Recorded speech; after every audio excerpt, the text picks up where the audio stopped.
try to get back on it right now. So I know what they're going to do, man. That is true.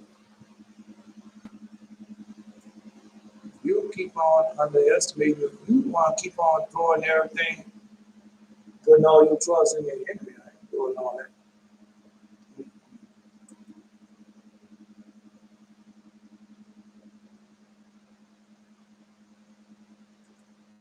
Let them cut it off again. I don't care. Google. Let them cut it off again. Not by might, nor by power, but by my spirit, says the Lord of hosts. Not by might, nor I do this. Not by might, nor by power, but by my spirit, says the Lord of hosts. I ain't gonna lie. This is the message that the Lord God has given unto you. Not by might, nor by power, but by my spirit.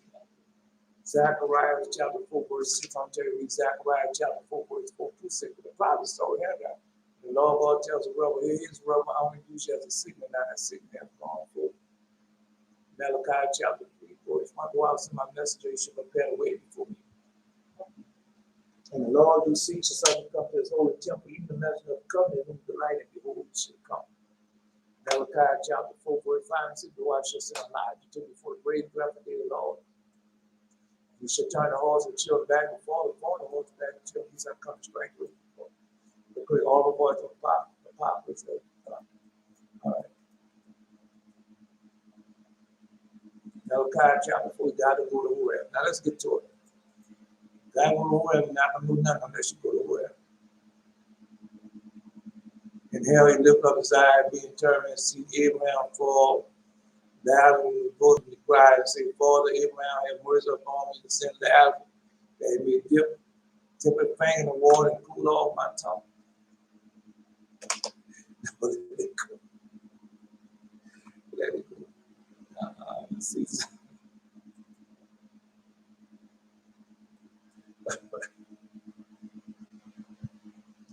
You already know that now.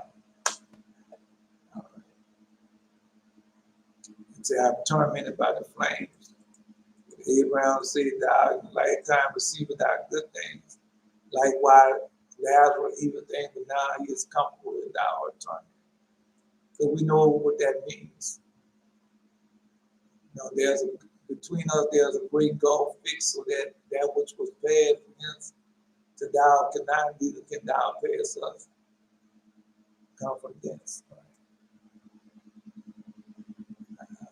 And whom the God of this world has blinded the mind of who's not.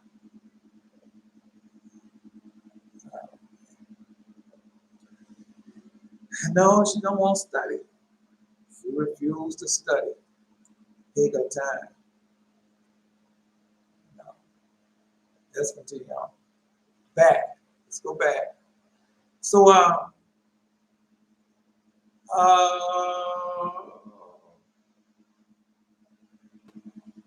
so Ishmael, the son of Keturah, was the blemish among the issue of my father Abraham. My father Isaac begat blemish issue with Esau. And I feel now among you, there is none that harbors the intention of serving.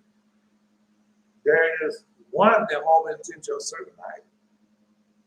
12 men speak and say, Hear, O Israel, our Father eternal, our God is one, only God, and as thy heart is one, united and avouching the Holy One, blessed be he to be thy God.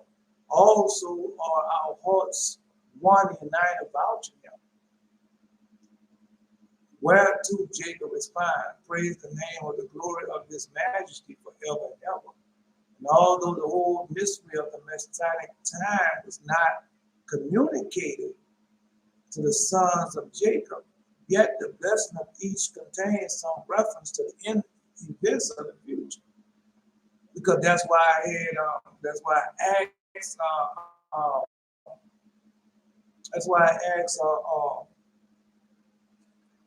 the high priest to post, you know, this thing, something wrong with this thing. Let me see. So I can, that's what they do, man. They, wait a minute. All right. No, because that's what was wrong with it. That's why they take stuff and do it like that. To cut us off, to hope it, because before we wouldn't have all those mishaps. Now they have slowing it down, speeding it up, and all that. That's what they do. Esau. Anyway, so he told them that see, each contains some reference to the events of the future. No, he said, although the whole misery of the Messianic time was not communicated to the sons of Jacob, yet the blessing of each contains some reference to the events of the future. So no, because that's what Belteshazzar did. He just posted what was going to happen in Levi. After the Levi left his. All right. Then after the Levi left his, then after the Judah left his. Then after the Judah left his, this is what he wrote. Then after the Dan left his. Then after the Nephilim. Each one of them had a piece of it. Right. And then after the Benjamin, man. Yeah.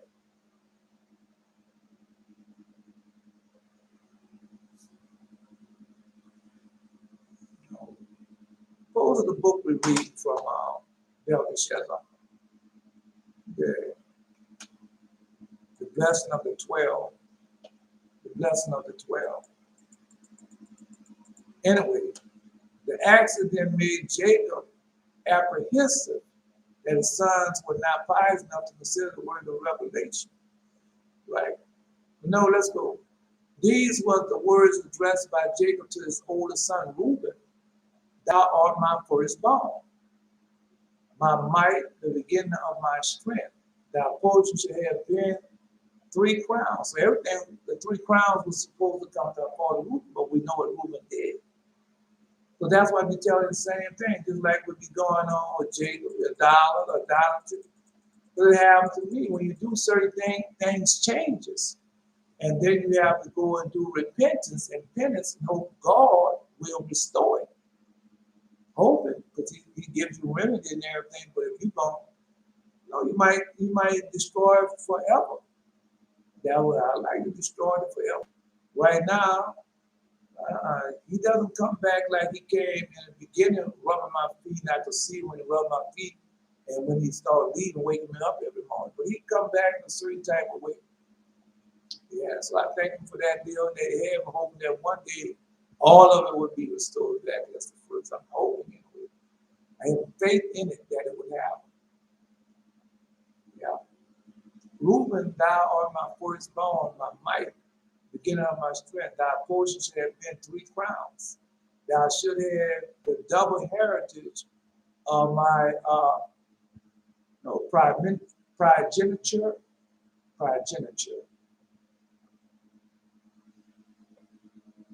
The priestly dignity, the royal power.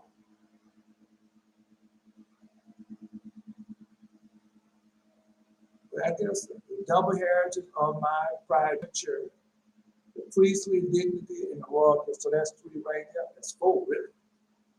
All right. 3 crowns. But by the reason of thy sin, the birthright is conferred upon Joseph. The birthright.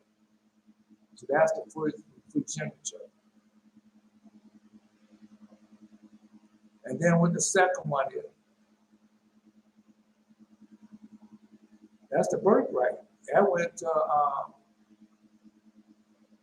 to Joseph. The kinship, that went to Judah. And the priesthood went to Levi. All that was supposed to go to Reuben. My son, I know no healing remedy for thee. But that's what Belteshazzar been giving the whole lot. I gave it to y'all also when I was the high priest. And then the Belteshazzar giving y'all remedies, but if you don't do if you go do the one remedy and go back and do something else, what you think gonna happen? Because that's what y'all doing. He giving y'all remedies, then y'all go back and do something else. I'm just letting you know, no, King David did a sin, and he did that one sin, but he wouldn't go back and do the same sin. He'll do a different sin, but never the same. No, they got a remedy for everything, but once you get the remedy, because just like I didn't know the remedy, you know, because a lot of people say, well, oh, you got to be baptized. That's not a remedy. You're going to be baptized in the name of the Father, the Son, and the Holy Ghost, but that's not it. That's a baptism of repentance. That's not the baptism of fire. Okay, well, look at it right here then. It's up on there, not about my. It's at the bottom of it. Acts 19, verse 2 to 6, Acts chapter 8, verse 14 to 16, Acts 2 and 38. You got to go get rebaptized in the name of Jesus, that you may receive power from above, receive the fire, the gift, the Holy Ghost. Okay. That's a remedy, one of them. But the remedy don't work unless you live pious and holy life. Because they'll give you a baptism, then what do you do? They'll give you a baptism, and then what do they do after they give you the baptism? Well, you don't get to keep the covenant, the Sabbath. And if you do keep the Sabbath, you got to run behind idols and things of this world. And the majority of them, they do that, and the next thing you know what? You keeping the first day of the week as the Sabbath. And then you expect to get power from up on high. Then you want to know why you're sick and full of sickness and disease. Now, one time, all the time I was in there, I never kept Passover. I never kept unleavened bread. I never kept the Day of Atonement. Never kept Pentecost. Just telling you what I did. And so how many of y'all doing now? I didn't even ask them the question because I know they couldn't answer. Even if I asked them a question, they couldn't answer. All right.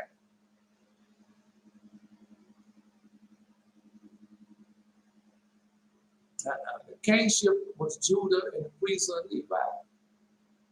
I know no healing remedy for thee, but the man Moses who will ascend to God. Now remember, Moses was even bound. Moses was even there to be thought about during that time when the blessing went down to the 4 sons. Okay. But the man Moses who will ascend to God, he will make thee whole. He will make thee whole, and God will forgive thy sins. Now, so we went over that. Oh man, now nobody don't remember we did that last year. Before we went to atonement, when we did the 40 days last year.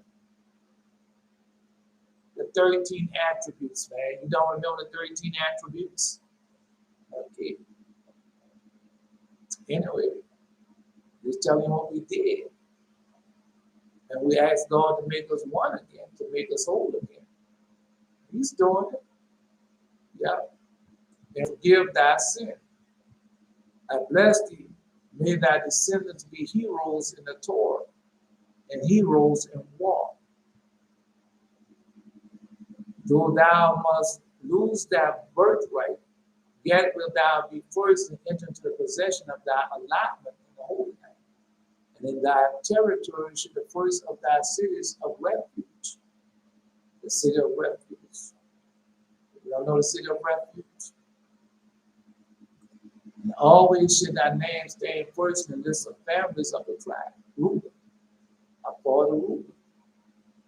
We warners of the giants, we warners of the women. Yes, again, go read the testimony of the 12 patriarchs. Yea, thou shalt also be the first whose heritage will be seized by the enemy, and the first to be carried away into the lands of exile. That was our father Reuben. No, he didn't tell them all, but when you go read the testimony of the 12 patriarchs, all of it is in there. No posts of no.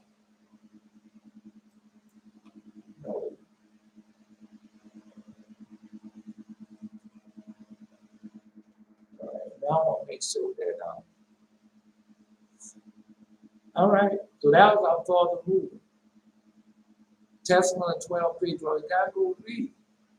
Because the testimony of 12 patriarchs is the blessing our father gave unto us, the prophecies that our father left us, the true inheritance that he had given unto us. After Reuben had his ear pulled, thus he retired. And Jacob called his sons Simeon and Levi. to his side. And he addressed them in these words, brother, you were of Dana. So there was brothers to Dana, but not of Joseph, whom you sold into slavery. Because I can tell you I was not a good brother. I was not a good son. I was not a good friend. I was not a good family member. Not a good husband. Not a good boyfriend. Not a good friend. But I wasn't good at none of these. Neither are you. No, you're not. No, you're not. No, you're not. No, you. Let no man go before the Lord and say he have not sinned. Right. But when they raped Dana, when it rolled the cities out. But when it came down to Joseph and said, hey, that's our little brother, he doesn't know no better. He's young. You know, so that's why I say I apologize to Jared for not reading everything for him yesterday. Right? No, because sometimes I forget that Jared is of a young age. Now, but he might not, well, you only can hold on that until so long. But he's about to come of age. Right?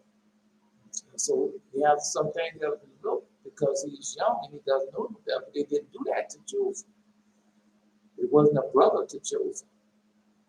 And they sold him into slavery. There was a brother to Dana. Yeah. That's what's going on now. That was going on now. Yeah. The weapons of violence wherewith you smoke shisha were stolen weapons. Were stolen weapons. For it was not seemly for you to draw the sword. That's why he said the weapon was, because who lived by the sword? Well, it's in them. Yeah. Say, for it was not seemly for you to draw the sword. That was Esau's portion, as he's doing right now today. All right. That's Esau's portion as he's doing it right now today, man.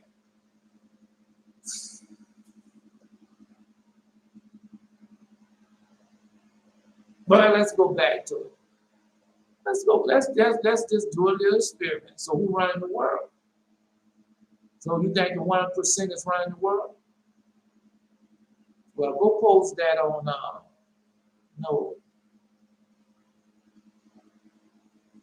Belteshazzar. Belteshazzar, you post on YouTube, and Jared, you post on Facebook. The Testament of Solomon, paragraph 27.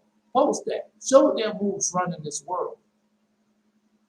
Because the leaders are not. I mean, we can get deeper into that. We can go right there to the Acts of John and show them who. Because you think that you own these idols and things, but those idols and things own you. That's in the Acts of John. You think you own Mammon, Mammon own you. Right? That's in the Acts of John. No, they go ahead and post 27. Y'all not running nothing. The 1% where I'm a billionaire, I can have this done to you. While you know I'm the prince of the UAE, I can have this one. Now I'm the president of Russia. I'm Xi Jinping. I can have this done to you. Oh no, I'm Hizzah, the king of the Israelis. I can have this done to you. Really? You really think so? Y'all a bunch of damn fools. You can't do a damn thing to me. Nothing at all can you do to me. So go ask your master whom you serve. Ask him. Go to your master. Devil, my master. Can I do Elijah something? And guess what the devil gonna tell you? Leave him alone. Don't touch him. Please don't do him nothing. Don't say nothing. Don't do him nothing. You go ahead on there. You gotta listen to your master. All right. The master knows what's coming. You don't think your master know the prophecy? Go read the first book of Adam and Eve. Find out how well do you master the prophecy. And our people, because anyway, well, go to man's wisdom. What does man's wisdom say? What the wisdom of the demon demonic spirit say? You can fool some of the people some of the time, but you can't fool all the people all the time. That's your wisdom. The wisdom of God, intellectual wisdom, states what? God rises up the ungodly to destroy forever. God let the ungodly flourish to destroy them forever. Those 4 nations that enslave you, that 4 nations that is I'm going to destroy them forever. All right. Go ahead on then, bro. You've been trying. You better go and listen to our father Jethro read that. Why don't you leave the people alone? But you're not. Because he's already told I'm gonna give you a mouth that they can't resist. Because you're a bunch of damn fools. You have all that money to do all those things, and you worry about what comes out of my mouth. You cut me off on YouTube. You take and do your little stuff with Facebook. Y'all billionaires, trillionaires, and CEOs and AOs and everything else. You worry about what some white-haired man says.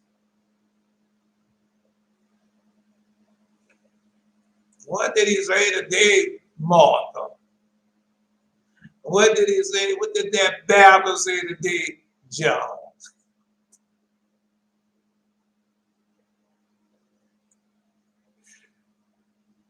It's sad. Anyway, let's continue. I'm just telling you. That's what we did to Jamal Shatogi. You worry about him. You to be worry about what he's saying. You can go anywhere, do anything, no. And all you did was do what? Cause more trouble to be brought upon you. That's all you did. That's all you did. All right. All I can do is tell you. You might be taking advice from your own kind. Might be. Anyway, the weapons of violence where when you smoke sheepskin was stolen weapons, for it was not seemly for you to draw the sword. That was Esau's portion. So when I see all this violence and all the killings that y'all have been doing for centuries throughout all your ages, I know that's Esau's portion. To him was it said, by that sword thou should live. By that sword, that's how he lived throughout all the world. Everywhere he go, he brought violence and destruction. And I read that again today. I think I read that this morning. I say everywhere he went, he brought violence and destruction. And say if we don't kick him out, the Jews, those that say they're Jews but not. And say if we don't get him out of this country, they gonna the same thing gonna happen to us. Yeah, I read that this morning. Yeah. Everywhere he goes, that's all he brings. He brings evil, violence, and destruction. Everywhere he goes. Everywhere, every city he went to, every country he went to, everywhere he goes, the same thing for him. Okay, well, same thing will happen to the United States. Same thing will happen to China. Same thing will happen to those that say they are Jews, Israelis. Same thing will happen to all of them. Anywhere that Esau is at, you can count on it that you're going to be destroyed. All right. All right. Well, no one told it to you. That Esau portion. To him was it said, by that sword thou shalt live. And to the counsel of the tribe of Simeon, my soul will not come when thou gather the sheep to do vicious deeds. And my glory will not be united unto the assembly of Korah, which we know what they did, descendants of Levi. And their anger, Simeon and Levi slew the rest of Shechem. And they self-willed, they sold Joseph the bull into slavery. Accused was the city of Shushan when they entered it to destroy it. If they remain united, no ruler will be able to stand up before them. And that's Levi and Simeon. If they didn't remain united. And that's why God reunited us all again to bring back judgment and justice. They have to be done. That is the prophecy. See, if they remain united, no ruler will be able to stand up before them. No war will prosper against them. Therefore will I divide and scatter them and their possession among the possession of the other tribes. The descendants of Simeon will many of them be poor men, who will wander from tribe to tribe and bread for bread. Yeah, that's what they're doing now. Well, we see them. And also Levi tribe will gather his tithes and gifts from all the others. Has he not? He's the tenth, he's the tithe. And he gathered from all others. Levi. Yeah. No, because we just finished, Belshazzar just posted that. How it would be the last priesthood of Levi, how would it be? And now what you're looking at, you're looking at these people that say they're the Most High God, and all they're doing, their hand is out, and all they're doing is begging for money. Even those that say they're Jews, but not. Let's go look at Israeli news. They got a certain, they have a begging foundation. That's all I can say. It is a begging foundation. And they leave their number and everything if you want to give to the Israelis' cause. Go look at it. Yeah. Because what you're doing, you're lying. I know you're lying. I know you're lying. I'm going to prove that you're lying. Right now, I'm going to prove to you that you're lying. That you're not doing nothing according to our Father. According to, you know you're not Jacob's children. You say you belong to the seed of Abraham. We've never been in bondage, but we know Jacob's children had to go in bondage 4 times. That's what you told Jesus. That's what you told the Lord God before you come to the cross. Before you slew him with your sword, that's what you told him. All right. No. Let me see if I can get it. Because we don't do that. Then spoke Jacob, our father. Remember, you called Jacob a thief. I heard T.D. Jake the other day, one of his rebroadcasts. What did he say? He said, they come out T.D. Jake mouth. Jacob supplanted them twice. Jacob stole the birthright. Then after he stole the birthright, he stole the blessing. That came out T.D. Jake mouth. But we know that's not to be the truth. Yeah. That's what our father said. Jacob, our father, what did he say? They that seek the Lord should not want any good thing, having blessing enough for all. Then why are they begging? Why are they asking for your monies? Why are they asking to come partnership with them? Why are they asking to come on be with us, get our worldwide ministry, buy my book, buy my CD, come on, why are they asking me for that then? Man, don't come here, you come to the wrong place with that foolishness. Because we are the ones that have turned our hearts back unto the Most High God. We worship him in spirit and truth. We do everything he said. And do we not have enough? More than enough we have. All right, but you go ahead on there. You keep on begging, keep on thinking you got the truth. And when you're sick and tired and cancer and all the disease take hold of you, then you know that you're a bunch of liars and thieves. That's all y'all are. All right. Well, let's keep reading there. The words of Jacob have divided them in Jacob, spoken Simeon and Levi were fulfilled on Simeon in particular. When 24,000 of Simeon fell at Shittim, the windows The widows, forgive me, the widows they left behind married husbands of all the other tribes. Now we didn't read that. Yeah, we didn't read that. And so they married husband of all the other tribes. Nevertheless, Jacob did not dismiss Simeon and Levi without blessing them. Now this is their blessing. The tribe of Simeon was to bring forth the teachers and the Belis needed by all of Israel. So Simeon got a lot of teachers today. Yeah. And Levi, the scholar, that was found the Torah and rendered decisions according to his teachings. You know, somebody just had Jared and Belteshazzar and dream and vision when they went back to school and everything, or in the Heavenly Academy. I've been there lots of times. Lots of times I've been there. Yeah. The Heavenly Academy. Well, more than a couple of times. Put it that way. Yeah, the Heavenly Academy. That's where you learn things, get new things from God. But when you find yourself, you know you're about to learn something new. God about to teach you something because you have them past whatever and receive whatever, and then you're about to get something new. So you got to go there and learn. All right. Okay. All I can do is just tell it to you. If you don't want to live it, that's on you. Ain't nobody forcing you to do anything. Okay. So it was found a Torah and rendered decision according to his teachings. So that's what's going on now. That's why I tell you, everything is in the Torah. And we have to know, that's why it said Esau won't permit Israel to study the Torah.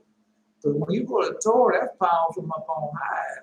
That's not only remedies, that's also what to do in case of and what not to do. And also told us what was going to happen, how we was going to be in the land of the enemies. Right, and also taught us and teach us how we're going to come out of the land of the enemies. That's what it does. It is the tree of life. Okay. Now you going on, then, bro? You know it all. Yeah, I know it all. I don't need no Torah. Everything I need is in the Holy Bible. So that's what you think, everything you need in the Holy Bible. But every time you come to us, we teach you something that's supposed to be in the Holy Bible, but it's not in there. Well, you go ahead. Go ahead. When the remaining sons of Jacob heard the rebukes dealt out to their fathers, to these three, they feared to hear the like reproaches, and they tried to slip away from his presence. That sound like us. Sound like me. No, they in there catching a whipping. I better get out of this house before I catch a whipping too. They'll around me. I've been in there. When we was children, they want to start whipping on one person. Next thing, the whole house crying. It's all the whippings that she's been holding back on everybody.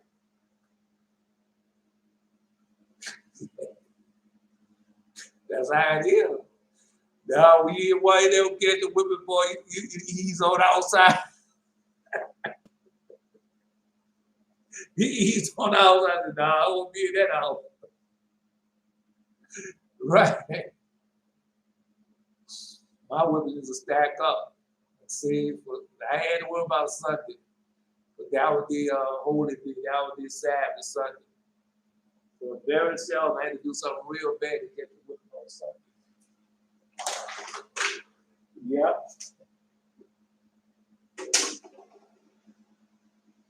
I'm just telling you, I think y'all know. Right. Anyway. Let's continue on. Now, they tried to escape, slip away, especially Judah was alone that his father might taunt him with the trespass and touching to Mar. They haven't said with that woman. You know, that's what we're telling y'all now. You don't think it was, I don't want to get to it. Because they still do. I told you every time, I could tell when the company comes, Satan started attacking me with some past episode. Yep. And some past where I bowed down over a woman. All right. Where I bent somebody over. That's how I say that. Where you committed abomination. I'd like to bring that back to you. Remember when you bent him over? And you being a man, you bent him over. Remember when you laid her down? You being a woman, you laid her down on her back. Yeah, you remember that? As I say here. All right. That's why I talk so bad about the mind Joyce Myers, hoping that she will repent. But that's what they be doing, to remind you of your past sins and act like it's okay for you to remember and to remember and indulge in your past sins. Because they write books about of their past sins. That's what they say. They write books to remember their follies. That's what they do. All right. But it's a known fact that the women or the men being raped, they have orgasm. They have orgasm. Even though they're being raped, they have orgasm. They have no control over it. And then them demon demonic spirits come back and remind them. Remember you had the orgasm when he was choking you out? You ever had a good one like that in a while? Yeah. And then they go there having sex with them, and they remember it. I'm just telling you how it is. I'm like, what are you going on there? But Jacob spoke thus to him, Judah, thou doest deserve thy name. Thy mother called thee Jehudah, for she gave praise to God at thy birth. Now remember, each one of them, the four mothers, the four wives, each one of them was only supposed to have 3 children.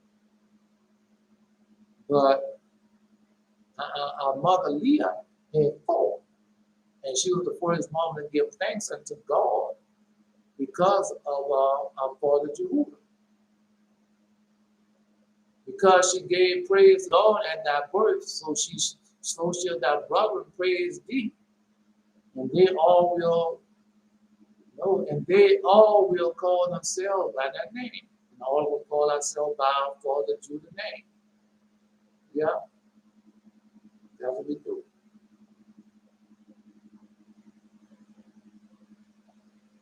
Green Pasture. That's a movie. Green Pasture with Lena Home. That's a pretty good movie. Anyway.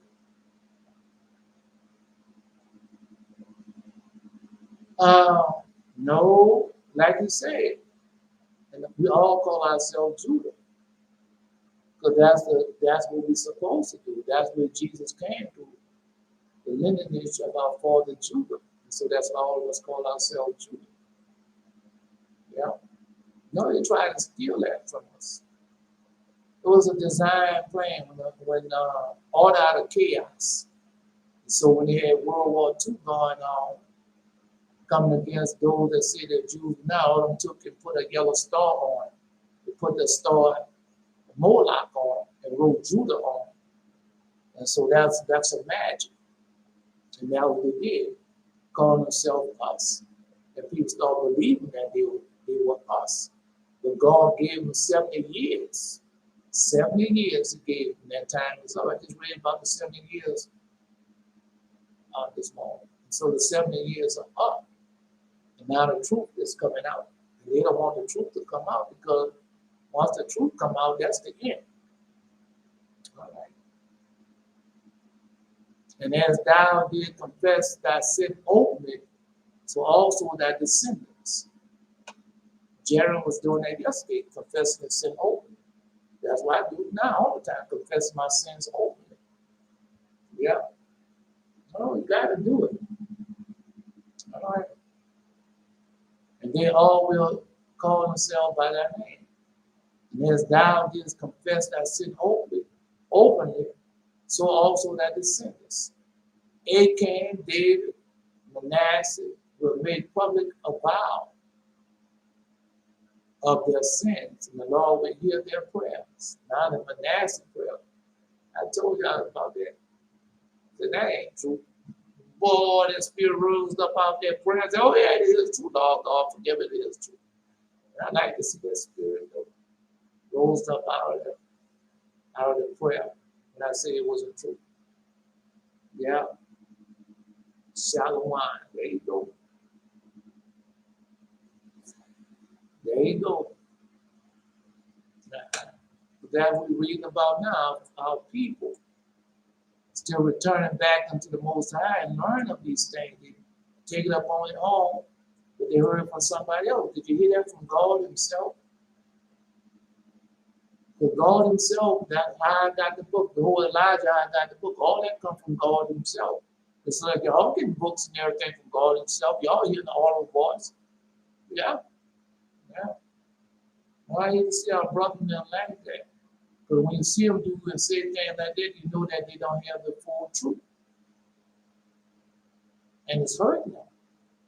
It's hurting because they desire to have the, yeah. No, pick your video.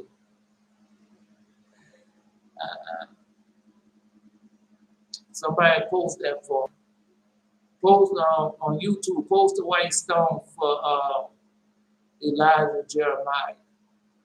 Post the white stone for him so we know how it works. Yeah. They'll know that God got a name for him. Yeah, God got a name for him. Anyway, let's continue on. The Lord will hear their prayers and say, I will make public a vow of their sins, and the Lord will hear their prayer. Their hands will send darts after the fleeing foe. Their hands will send darts after the fleeing foe. Thy father's son shall pay thee respect. Thou hast the impotence of a dog and the bravery of a lion. The impotence of a dog. So that's how we are. Yes, we are that way.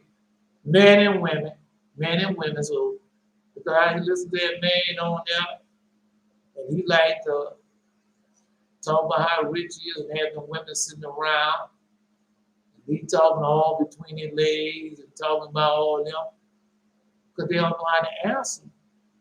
Because he's a homeowner. They are whores and he a homeowner. They're running behind the things of the world, and he running behind them. Yeah, because he's doing it. He's doing it. If he wasn't doing it, then why he have a podcast with them on it and talking about the 1%ers that you want this, you want that. And he don't even know who he is. He's a chameleon. When he was Esau, he's Esau. And when he was Israel, he is Israel. But in reality, he's a dog, he's a homeowner. And God gonna make him pay for every word that came out of his mouth. Every time his penis got hard, looking at one of them, he gonna pay for it. Yeah. I listen to some of that podcast. I can't listen to that stuff. All that foolishness and telling the women, I only want a 1% of men work hard for what they get. And you ain't got to do nothing but come along, and then you taking half all that. If I'm a damn fool, how can I blame her for me being a homeowner? Or how she can blame you for her being a whorish woman? Can't do it. Can't do it. That's why he told him, say, thou hast the impotence of a dog and the bravery of a lion. Thou didst save Joseph from death and Tamar and her 2 sons from the flames. They were going to burn them up. No people and no kingdom will be able to stand up against you. But that's who we are. Nobody can. Well, now we obey the voice, keeping the commandments, the law, the statutes, and judgment. No one can stand up against them. That is the law. That is the prophecy. And we are fulfilling that right now. Nobody can stand up against us because we have the holy angels. Come on, man, that we read at the beginning. The holy angels came. Let's continue on. All right. No people, no kingdom will be able to stand up against thee. Rulers shall not cease from the house of Judah, nor the teachers of the law from his posterity. That's what's going on now. Okay. Until his descendant, the Messiah, come. And the obedience of all people be unto him. Are we not there right now? The law of God came. What did he teach us? He taught us how to walk in the same direction. That was not in idolatry. Each woman came, every woman walked the path, then each woman went in their own direction. When the Messiah, with Jesus came and taught us, with the Messiah, he taught us how to do what? Walk in one way. Having the commandments of God and his testimony, the Spirit, and we walk what? In one way together. And there's never people ever gonna be like we are. We have a both. Because the people that was before us, what did they have? All right, then they was waiting on the salvation. They was waiting on the Messiah. And then after he came, after Jesus came, now what do we have? We have the lamp and the oil. All right, we have a lot. Yes, we do. Yeah. Rulers should not cease from the house of Judah, nor the teachers of the law from his posterity, until the descendant of Messiah come. His descendants, the Messiah come, and the obedience of all people be unto him. How gracious the Messiah of the house of Judah. His loins girded, he will come out to do battle with his enemies, as we're doing now. Y'all have it all, man. We have it all, but what we have no need of nothing longer to do what? Obey the voice, keep the commandments. That's what we're doing. Well, you're going on back and worship the idols then, and worship the things of the world. Going on partnership with the heathen and the enemies. It won't be the first time. You had Korah, you had Dathan, and what? Abihu, that's his name. You had them. Yeah. And many others had people that followed him. They wanted everything of this world. All right. Let's continue on. All right. How glorious the Messiah of the house of Judah. His loins greater, he will go out to do battle with his enemies. No king and no ruler will prevail against him. The mountains will be dyed red with their blood. And the garments of the Messiah will be like the garments of him that presses wine. For the blood stain gone, red over there. All right. The eyes of the Messiah will be clearer than pure wine. For there will never behold unchastity and bloodshed.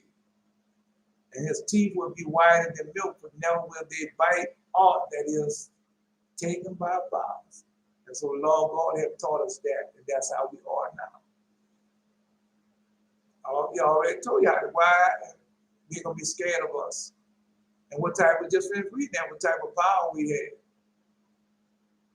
Well, you go ahead on there, you keep on letting them do what they do to you. Though Issachar was the older, Zebulun came next to be blessed as a reward for the sacrifice he made for his brother's sake, when Issachar chose to study of the Torah as his vocation. Zebulun decided to devote himself to business and support his brother with his practice of his trade, that he might give himself up to the law undisturbed. And his blessing was that he would conquer the sea coast as far as Zidon. Now let's go back over there. Right, because that we did, he gave everything up so his brother could live a pious and holy life for the study of the Torah. Because Zebulon was living a pious and holy life, but his brother was not only living a pious and holy, he was the study of the Torah. Because in the study of the Torah, they have secrets and mysteries and power from up on high that God given unto us because we do what because we obey the voice, keep the commandments. Right? And so he blessed Zebulon. He blessed Issachar. No, these people not doing that. These people begging you. They're not begging you so they can study the Torah undisturbed. They're begging you for what? So they can live pious? No, they're not. They're begging you so they can live the type of lifestyle that they want to live, like the heathen, like the enemies, like the rich and famous. Issachar said, Jacob will take upon himself the burden of the study of the Torah as we have now. And all the other tribes will come to him and ask him to decide their doubts or legal questions. And his descendants will be the members of the Sanhedrin. And the scholars will occupy themselves with fixing the calendar. So what happened to that? Yellow just posted that earlier. What happened? What happened? What had the Sanhedrin and the priests and everything? They become corrupted. Yeah, they're corrupted. That's what they are. Very corrupted. And they're a bunch of hypocrites, hypocrisies. And he told the Pharisees have taken the keys of knowledge, and what they have done to them, they have hidden them. Yeah. All right. I'm just letting you know. Or you keep on going like you're going and see what's going to happen, bro. Yeah. Anyway. Because with the fixing of calendar, well, what do you think Belshazzar been doing? He just told you about the new moon when it's coming up, when it's going to start and when it's going to end. The 40 days calendar. Jacob blessed Issachar also with the blessing that the fruits of his land should be exceedingly large. And he brought him heavily as well as an earthly prophet in his train. So let's stop there. No, because I told you I had a dream by these we call them people, no, they us. Hispanic people. I had a dream about the Hispanic people, how they came up this way. And they had them big old watermelons and large vegetables. Yeah, giant vegetables. At that time, I didn't even know what the dream meant. But now I do. So that's Issachar. They're part of us. They got a lot of Afro-Mex, that's what they call them. Afro-Brazilians and all that. That's what they call them. Yeah. So our people are down there too. Also, yeah, they're coming up, some of them. Because we went all over the world. All right. Anyway. Jacob blessed Issachar also with the blessing that the fruits of his land should be exceedingly large. And this brought a heavily as well as the earthly prophet in his train. But when the heathen whom the fruits were so marvelous, thereat, the Jewish merchant explained that their extraordinary size was due to the marriage of the tribe of Issachar, whom God rewarded for their devotion to the Torah. And thus many of the heathen were induced to convert to Judaism, right? Because you can't know both of them not the same. Israel is Israel, and those are the Jews. I say they're Jews, they're not Israel, two different people. Right? Israel cannot be a Jew, and a Jew cannot be Israel. You can't do it. I tell you that all the time. The God rewarded for their devotion to the Torah. Thus, many of the heathen was introduced to convert to Judaism. It's the same thing going on right now. But our people don't know who they are. They don't. And they just say anything, do anything. They ask, where did you get that from? Yeah, tell me. Did God come and tell you that? Or did you pick that up from somebody else and you start saying it? That's just a question. A lot of things I was doing, I learned in school from somebody else. A lot of things I was doing, I learned from the Seventh-day Adventism and all that foolishness. That's where I learned it from. None of it was God. As now we learn it from the Most High God. Coming visions and dreams, audible voice, and we see all this thing. That's what we learn it from. But then that we go by what we have heard and what we have seen. That's what we go by. What you go by.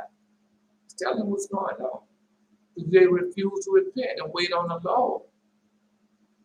Oh, this means this and that means that. And you know, Elder so-and-so said this. Bishop Nathaniel, he said that. T.D. Jakes said this. John Hagee, he said this. Andrew Womack said this. Joyce Elias said this. Joseph Not the Prince said this. No, Jonathan Cohn told me this. Perry Rome told me this. That's what you're going by. Well, I can tell you the law of God said. The apocalypse has begun. He sent his holy angel. Holy angel said, when they try to get rid of this inverted, the apocalypse has begun.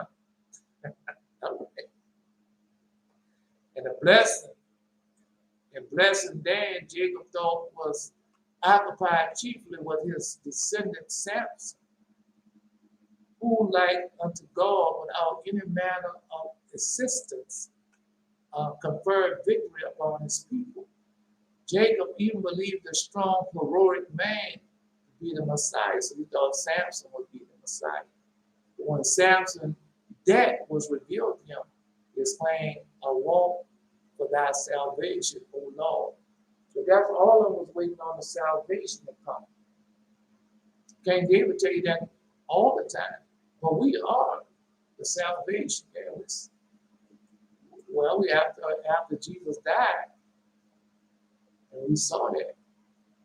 Yeah, that's where we're living at. We have them both. We have the salvation, we have the commandments, the testimony, the statutes. All right. I wait for thy salvation, Lord, for thy help is unto all eternity. While Samson's help is only for a time. The redemption continued, Jacob. The redemption continued. Jacob will not be accomplished. No.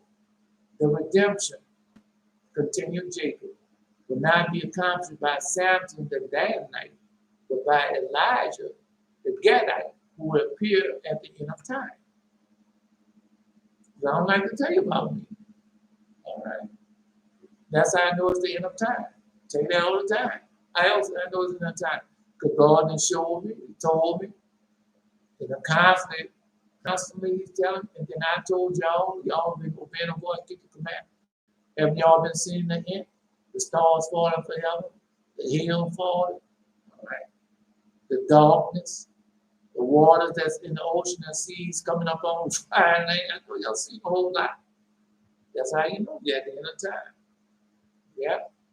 You're in the empire. I was send Elijah before the great and dreadful day of the Lord. He shall turn the horse of the children back before these are coming strike. That's where you are at. Because I try to tell you all the time, you're looking at me when it's about you, the firstborn, Israel. It's about y'all and the power that God has given unto y'all from up on high. I'm just a messenger to tell you, hey man, it's your turn. It's your time now, man. If you go repent, obey the voice, keep the commandment. You'll start hearing dreams and visions, start hearing the audible voice, start receiving gifts of the Spirit, fruits of the Spirit. Start receiving your gold and your silver and your crowns. And I know, the gifts that God has for y'all. Y'all getting some of y'all in. All right. Elijah the Gadite, who will appear at the end of time. Now, there's nothing that I'm give it to you. Asher's blessing was that the beauty of his women would be sought in the marriage by the kings and high priests. You know, when something happened, you know, they became too full of themselves. We have read that's in Ezekiel, that's in Isaiah, because that's what they have done. They have polluted themselves. The Asher women, they have polluted themselves. At one time, they were sought out women of all the world, Israel women. But then they start living unholy, righteous lives. And God said, I'm going to make you be despised. And they are being despised. When you see them with their hair, false makeup, false eyelashes, everything is false. They have nothing of the Most High. And when they get a certain age, you know, you go out there and say, oh, baby, how old are you? You got to be at least 47 years old. She said, no, I'm 27 years old. What? That's what they're doing. Because all that was inside will come out on your face. The life that the women live will come out on their face. And it's horrible. But they don't see that. No, they don't take care of themselves. They do according to their pleasure. And they tell you that. When the man be sitting down there, the man look like a weasel. Yeah, he look like a weasel. He speak like a weasel. Yep. On that podcast, I don't know the name of that podcast. And we talk about the women, and he look like a weasel because he is a weasel. That's what he is. He's a weasel. And then they ask the women about their body count. Yeah, men's are substance, men's are money. What about your body count? You might have too many body counts. And they make that claim, well, it's all right for him. He's a man. He is built for that. That is a lie. That is a lie. And neither one of us was built for that. The high body counts, as they say. Right. And the older you get, the higher your body count. I know some women's body count up in 80s. The body count might be 2 or 3. 4 at the most. Some of them body count is only 2. Yeah. Anyway, but they got those that have high body count. They got some men who don't have high body count. Yeah. Then you got some men like him, the little weasel. Every time you see a woman, he can buy, he can purchase them if he want it. Hey, baby, giggle, giggle, giggle. Yeah. Oh, no, I'm a millionaire. Yeah, where you want to go eat at tonight? I'm going to prove to you. Come on. Come on, we're going to take my jet and we're going to go eat in Paris. Yeah, giggle, giggle. And she overwhelmed and get there, lay in the bed with him and everything. And the next day, get up and fly back. He laugh and giggle, giggle. And she leave and walk out on me. Oh, it's been good, it's been great, but I gotta go now. Why you leave? I can give you everything you probably can imagine. Oh, well, no, you can't. But thank you anyway.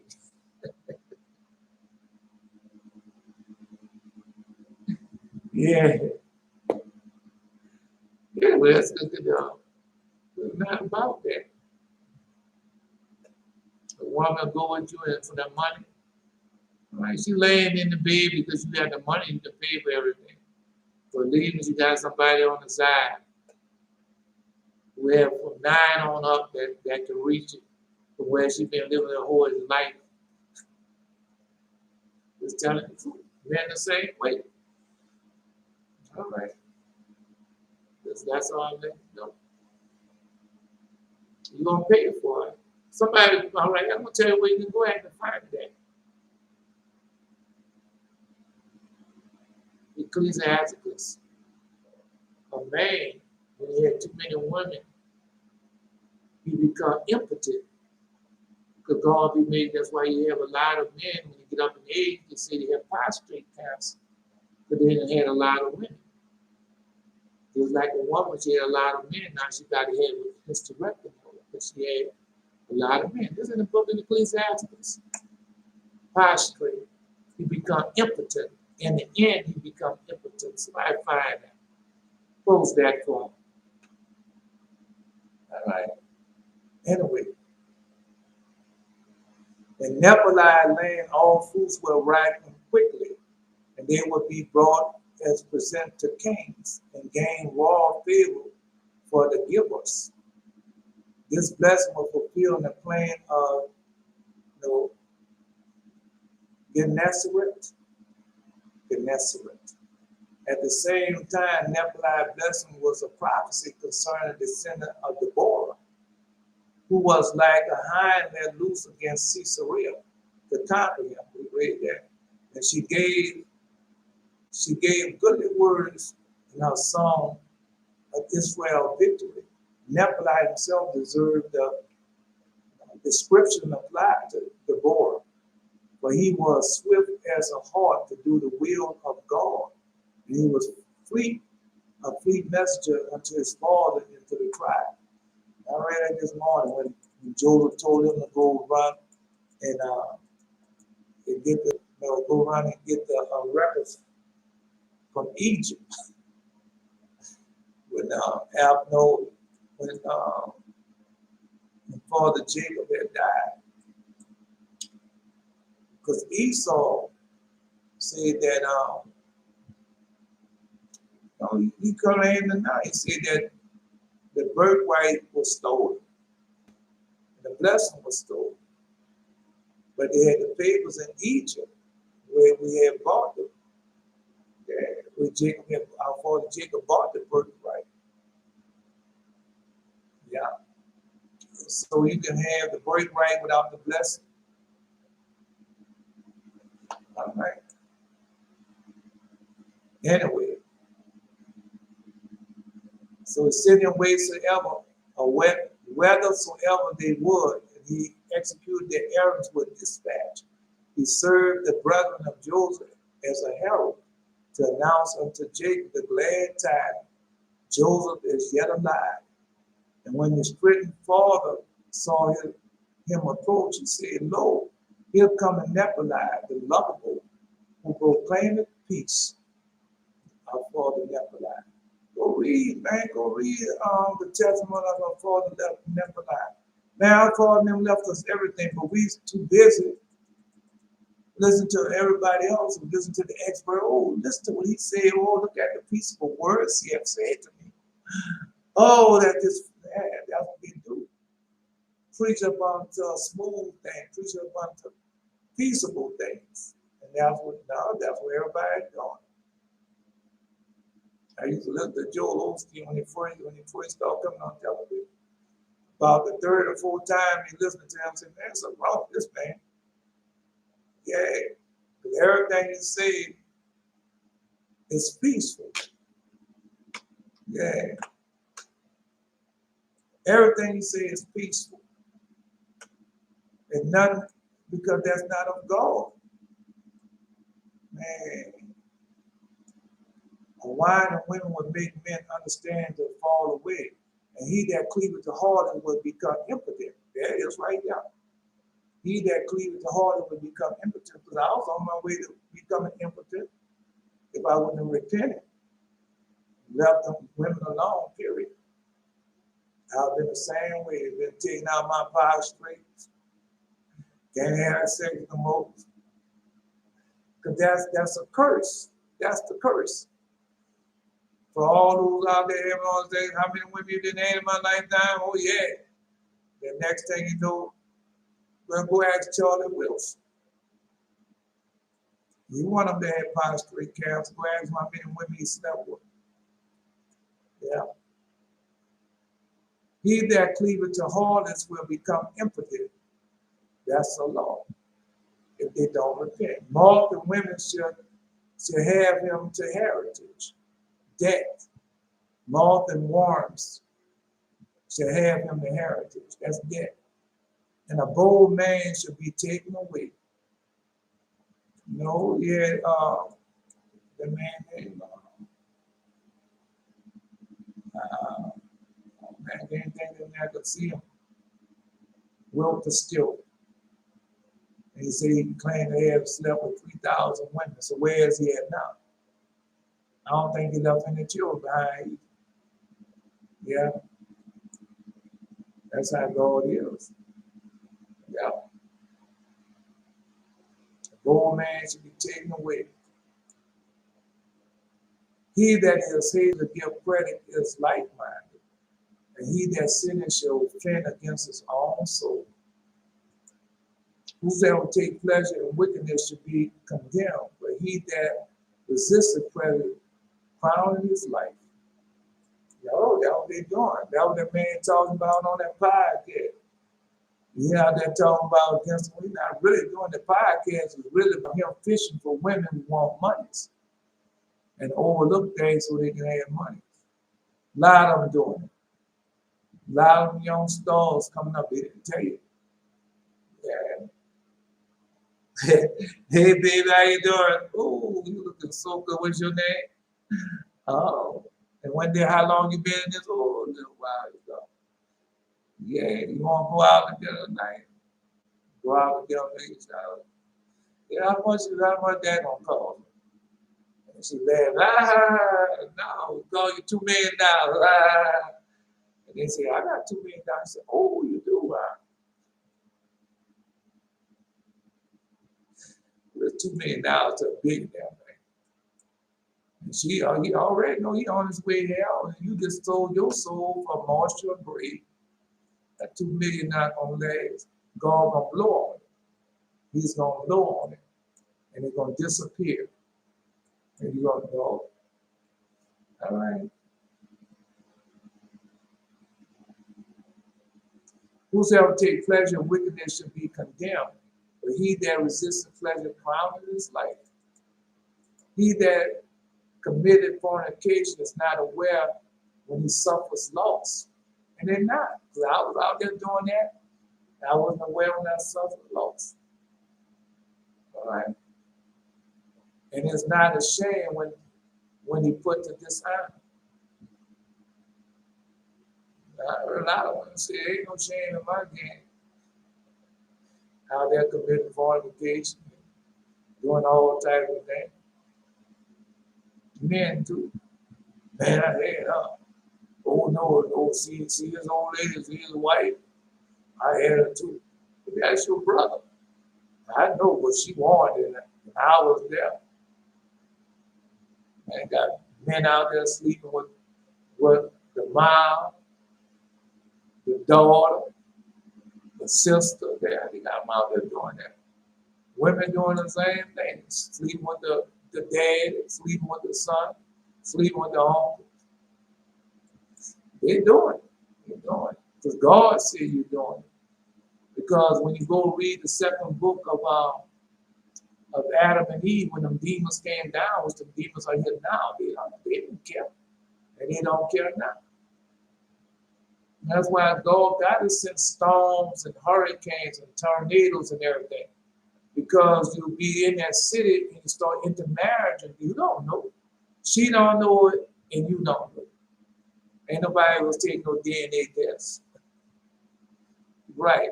And he not telling and she not telling. So God sent that storm and scatter you out through four corners so you won't be having sex with your dog. No, sex with your son. Yeah, I heard of that too. All right. For even though a man be a king or commit fornication, he is stripped of his kinship by becoming a slave to fornication, as I myself also suffered. I gave my staff, that scaled my tribe, my burden, that is my power, my diadem, that is the glory of my king. Just my truth. All right. Go ahead on them branch right there. A woman, you don't have to have a lot of men to help.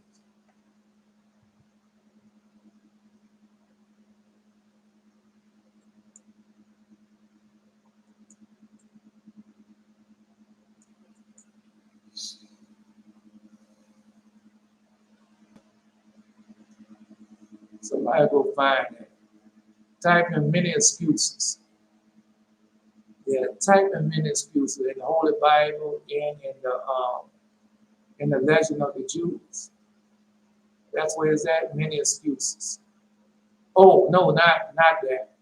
Type in many excuses in the Apocrypha and many excuses in the Holy Bible. Somebody type that in. Yeah, type that in. Anyway, let's continue. All right.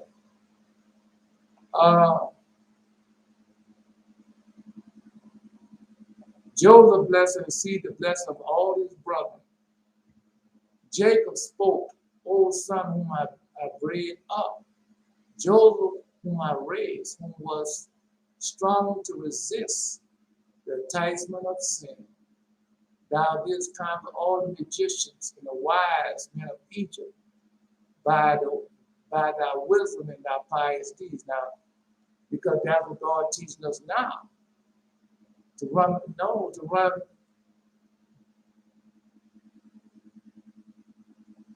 God teaching us how King David told us, turn our eyes away from beholding vanity. Because that's what we did. That's what they're doing. Remember everything that's going on now. When you see the women with the nose ring, you see them wearing tight pants, showing their buttocks, you see the tattoos on them, the false hair hanging down, the arms hanging out, the short buttocks hanging out and all that. That's of their father who? And who taught them that? They don't even know. Isaiah said all that come from their father, the devil. And you tell them about it, and then what they gonna say? Well, you know, the men like it. They'll go by what the men like. They go by being obedient, obeying the voice, keeping the commandments. That's what they go by. And that's what they're supposed to be teaching you. But like you said, the pastor preacher ain't teaching that. When you walk in that church and have on your tight clothes, legs out, your 3-4 inch heels, 6 inch heels, and right, your breasts out and hair hanging down, and most expensive hair and eyelashes, makeup done and everything, and have on it. He happy because he's not of God. He's not of God. Because if he was of God, you would know, because he'd be up there. He wouldn't have on no suit or nothing. He'd be having on sackcloth. Wild in the act, sacrifice for all his wealth. But he's a homeowner. All right, what are you going on then, brother? And so when our father Joseph, he resisted all that, and God blessed him. And he had power over the magicians and everybody. He could not entice him. That's what God trying to teach us right now today. Return back into our father how they first believed. And get power over everything. When Father Moses and Father Aaron went to Pharaoh, Sister Miriam, or Jochebed, they had all that power over all of them because they lived pious and holy life, righteous life. All right. No. They say the wise men of Egypt by their wisdom and thy pious deed. The daughters of the prince cast the jewels before thee to draw thy eyes on them when thou passest by through the land of Egypt. But thou didst not look their way. Now remember, King David said, turn my eyes away from holding vanity. They had this movie called The Gods of Egypt. Right, and they had a scene in there where these people throwing all these Jews at this king or whoever, this prince or whatever. And that reminded of King Joseph. But they be put that in the movies and everything. Right? No, the demons can't do that. The demons are addicted to dalliance. The demons are addicted to being worshipped. Man, all that's in there. You gotta find out where it's at. Yeah. No. Anyway, The daughters of the prince cast the Jews before thee to draw thy eyes upon them when thou didst pass through the land of Egypt. But thou didst not look their way, and therefore thou made thy fathers two tribes. The magicians and the wise men of Egypt sought to defame thee before Pharaoh and slander thee. And they're trying to do that to us right now, but by us living pious and no life, ain't nothing they could do. And they wonder, well, how he get that power? Where did that come from? How did he get it? Then somebody reads up, he returned back serving his God, and his God gave him power from up on high. Then when they see all of us all around the world doing that, say, where is this coming from? What is this phenomenon is taking place? Then somebody eats a tongue. It's nothing new. They just return unto their God, and their God restored them back as the first. When he told them that they would no longer be the tail, but be the head. And he that is up high should be made low, and he that is low should be brought up high. That's what's going on now. All right. The wise men of Egypt sought to defame thee before Pharaoh and slander thee, but thou didst set thy hope in the Almighty. Therefore, may he who appeared unto me as El Shaddai bless thee and grant thee fertile soil and much cattle. May the blessing of thy father give thee now, and the blessing of thy father Abraham, Isaac, give him. Now you got the blessing of all three fathers. We do. Everything come. All right. I don't get too deep into it, but let's see. That called forth the envy of the great of the world, Ishmael, Esau, and the sons of Keturah. So all of them will be envious of us when we repent. Right now, they're over us. Go into the stores, go into the gas stations, go into the clothing stores, go anywhere. And who is set over you? Esau, Ishmael, and the son of Keturah. They all of us set over us. Why? Because we didn't obey the voice, nor kept the command. But now we have repented. Now we're going to be set over them. Watch. That's what this is about. And they envy of us. They call for envy of the great of the world, Ishmael, Esau, and the sons of Keturah.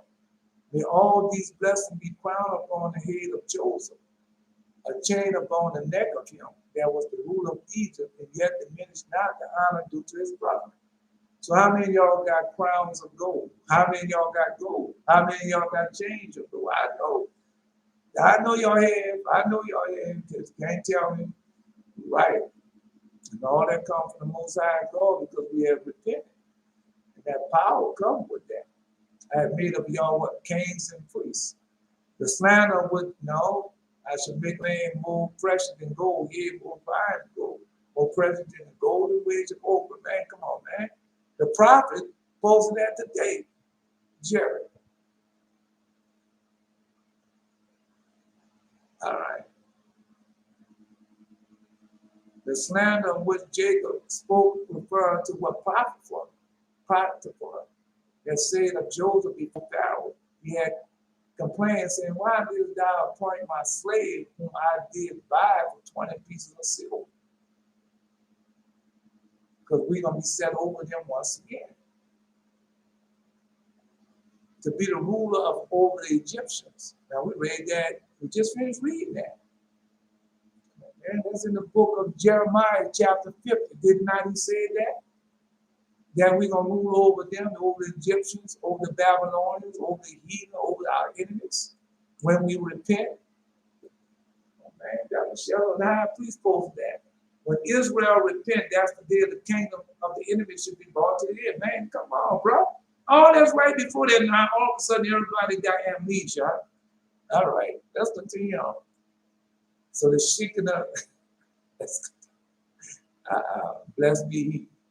All right, let's continue on. So in 12 people said, Joseph had taken up his own defense, saying, when thou didst buy me as a slave, thou didst commit a capital crime. Only a descendant of Canaan may be sold as a slave. I am a descendant of Shem. And we are descendants of Shem. That's who I thought. That land belongs to us. All right. And the prince beside, if thou wilt convince thyself of the truth of my word, do but compare me with the likeness of my mother Sarah, that Pharaoh had made of her. So I didn't know that. That Pharaoh had a bust made of Sarah, a likeness of her. Right? And Joseph had known that and told us, say, compare. But compare me with the likeness of my mother Sarah, that the Pharaoh had made of her. They brought Sarah likeness, and verily it appeared that Joseph resembled his ancestors, and all was convinced of his noble lineage. Right? No, I'm just telling you.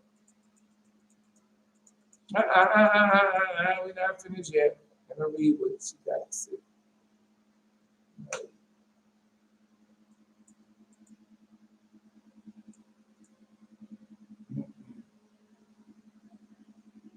I'm a woman, you don't have to have a lot of men to have hysterectomy, so I know women at a young age have because of tumors pushing and growing on their organs. Yes, it is a curse, but it's not always linked to a high body count.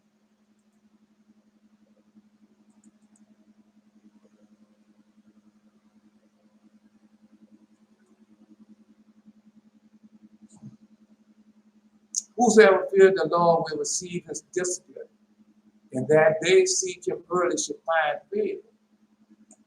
He that seeketh the Lord should be filled therewith, but the hypocrite would be offended in thereat, will be offended thereat. He says, seek the Lord, so he that seeketh the Lord should be filled therewith, but the hypocrite would be often forgiven. Now, let them change it. We got to change it back. He that seeketh the Lord should be filled therewith, but the hypocrite would be offended thereat. They that fear the Lord should find judgment and shall kindle justice as a light. A sinful man will not be reproved, but find an excuse according to his will.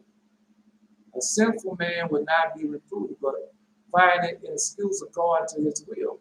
A man of counsel will be considerate, but a strange and proud man, just read it. All right. A man, all right, but a strange and proud man that is not daunted with fear, even when of himself he hath done without counsel. Yeah. A sinful man would not be reproved, but find an excuse according to his will. The man of counsel would be considered a strange and proud man is not daunted with fear, even when himself has done without counsel. Now, you got another one. All right, Proverbs. It's all right. I already knew that was coming.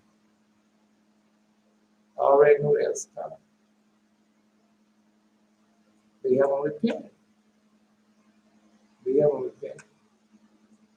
Let no man go before God and say we have not sinned. No man. Blessed, because that's the same thing. What you not understanding this here. They've been sold. Israel been sold a bill of goods that started out when they was children. From the time they go to free care, daycare, whatever, all the way up to college and beyond. Because that's the same people telling that the same people lay down there and have what do you call it, abortion, and tell you, well, the baby didn't have a heartbeat, the baby wasn't alive, but that's a lie. Yeah. No, that's the same people. We just have to be patient. We don't go. Because like I said, they can't hide what's in your heart. What's in the heart come out the mouth and defile a man. The blessing Jacob bestowed upon Benjamin contained the prophecy that his tribe will provide Israel with the first ruler and his last ruler. So it was for Saul and Esther, both belonging to the tribe of Benjamin. Likewise, Benjamin's heritage in the Holy Land harbors two extremes. Now remember, our father Benjamin told us, because this is the blessing of Jacob, this is not the blessing of the 12 tribes. Because when you go to the blessing of the 12 tribes, all our fathers leave us prophecy. All our fathers leave us instructions. And our father Benjamin said, I leave you some inheritance that is worth more than silver and gold. An everlasting inheritance. The law of the Lord, the Torah. All right. That's how we say it. Well, if money can get you out of the situation that we're in, politics, or well, why hasn't it done it? And it's not going to ever do it. Only one way we're getting out of this. All right. When we repent with this whole, when we repent with all our heart, soul, and might, and keep his commandments, statutes, and laws, and judgments, then I'll come to get you. That's what he said. The blessing that Jacob bestowed upon Benjamin contains the prophecy that his tribe will provide Israel the first ruler and last ruler. So it was for Saul and Esther, both belonging to the tribe of Benjamin. Likewise, Benjamin's heritage in the Holy Land harbors two extremes. Jericho ripens its fruit earlier than the other region of Palestine,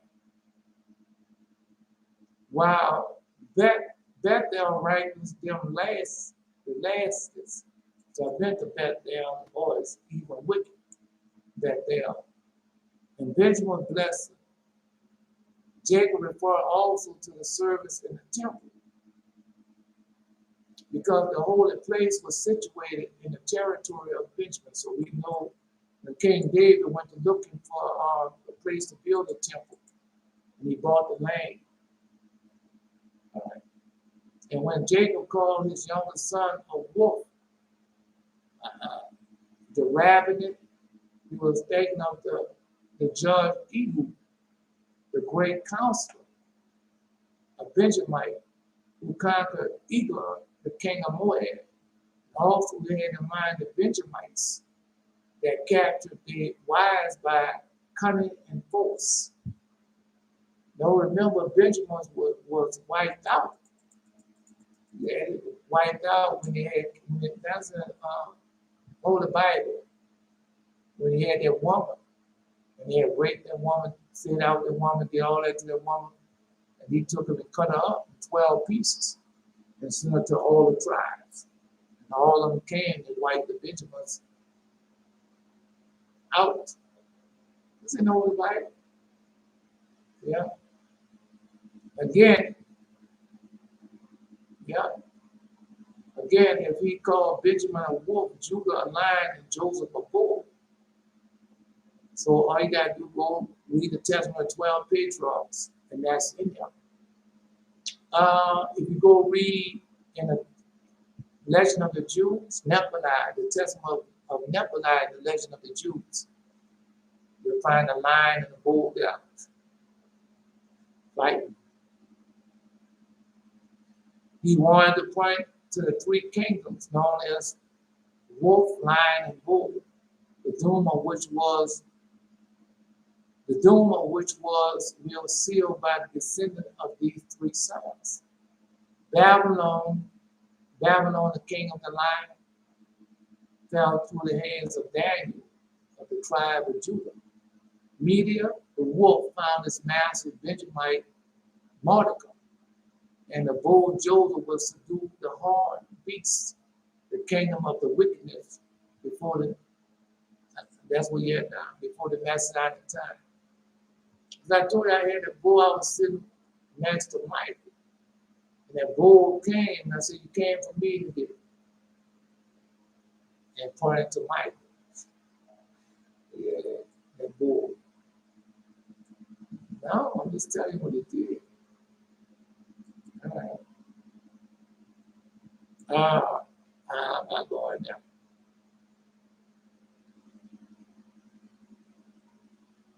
You don't want to keep on thinking you're anybody and tell you over and over again, you're not anybody. And our father them left us everything. But it comes with stipulations. We have to live pious and own life. We have to live like they have designed us to live. Yeah.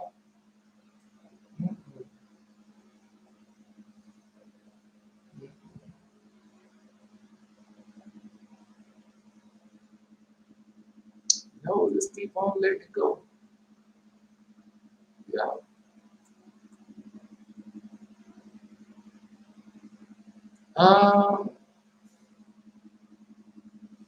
When God says he's going to do something, he's going to do, you just have to be patient. Because the Satan going to keep on trying. If God says, don't you deal with her, or don't you deal with her, or deal with him, I will. Then you have to be patient and wait. But no, because while you being patient and waiting, that's not going to stop Satan from letting that person constantly attack you and trying to get you out of your holiness and righteousness. That's what it's about. It's about them trying to get me out of my holiness and righteousness. They're already out the holiness and righteousness by what they say.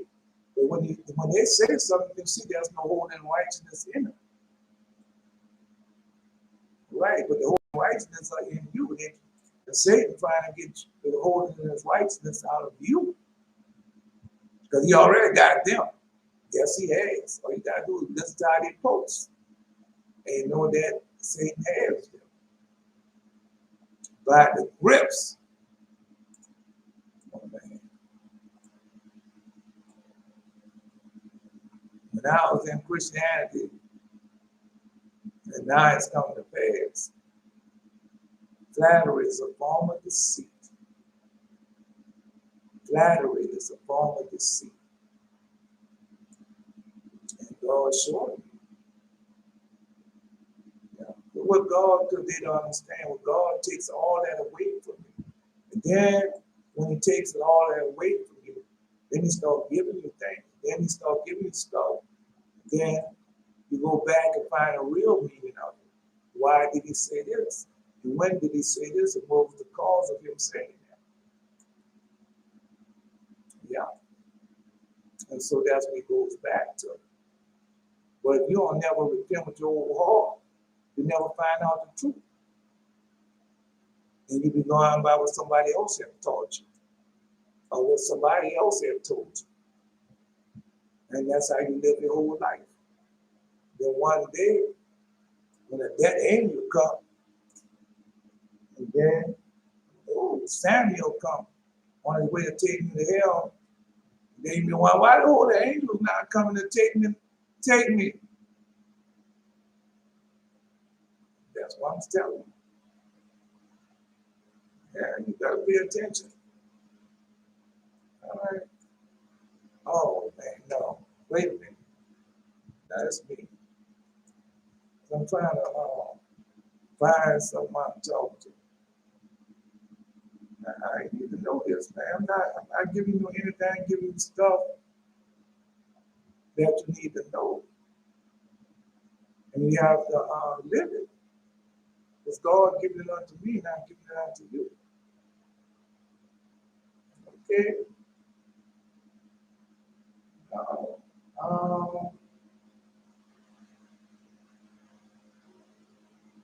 Yeah. Let me see if I can find it. Man, God being raised so much in the morning, man, God didn't give me so much. Right, and then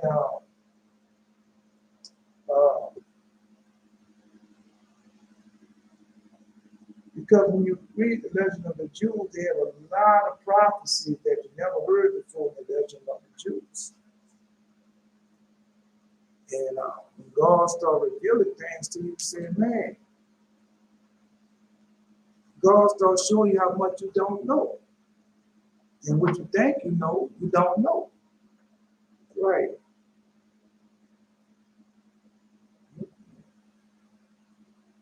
Let's see if I can find it. No, it's in the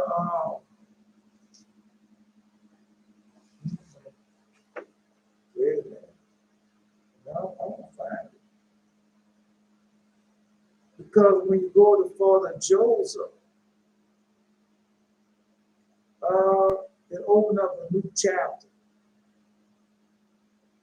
Our father Joseph. That's opened up the second book, huh? The second volume.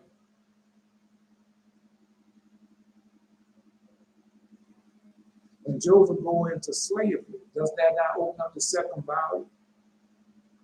Everything changes. Well, that's just like, no,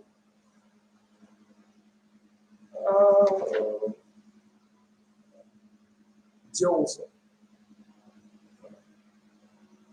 Yeah, it's the second volume, start chapter 1, Joseph, the favorite son. That's what I can get that.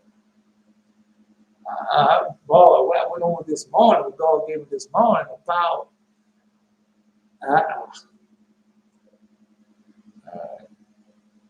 what I saw. Because He be giving you prophecy as you go along, and the prophecy have everything to do with us now in this time we live in. Because you're at the end. We are at the end of it. Yeah. People don't want to think so. Because they living their lives. That's a hurting thing, man.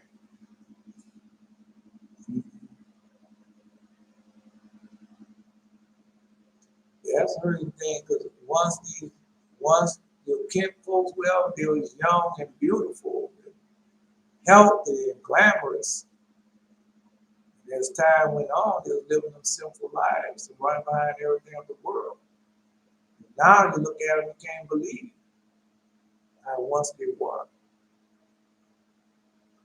No, because I know. I know all the reason why you look certain ways is because you didn't obey the voice, not kept the commandments. Whether how you explain our mother Sarah, our mother Rebecca, and them living in old ages, well, and them kings and stuff warned them even in their old age. Yeah. How you explain that? Israel still have their power right now today, but they gotta repent. They gotta repent.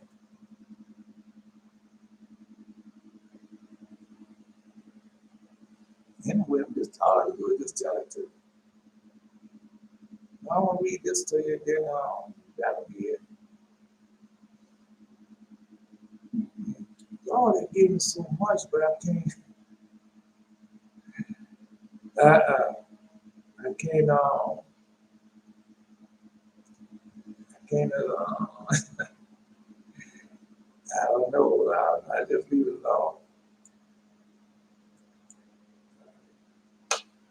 No, I just leave it alone. Let me see if I can find it. Oh, that's why I can't find it now. All right.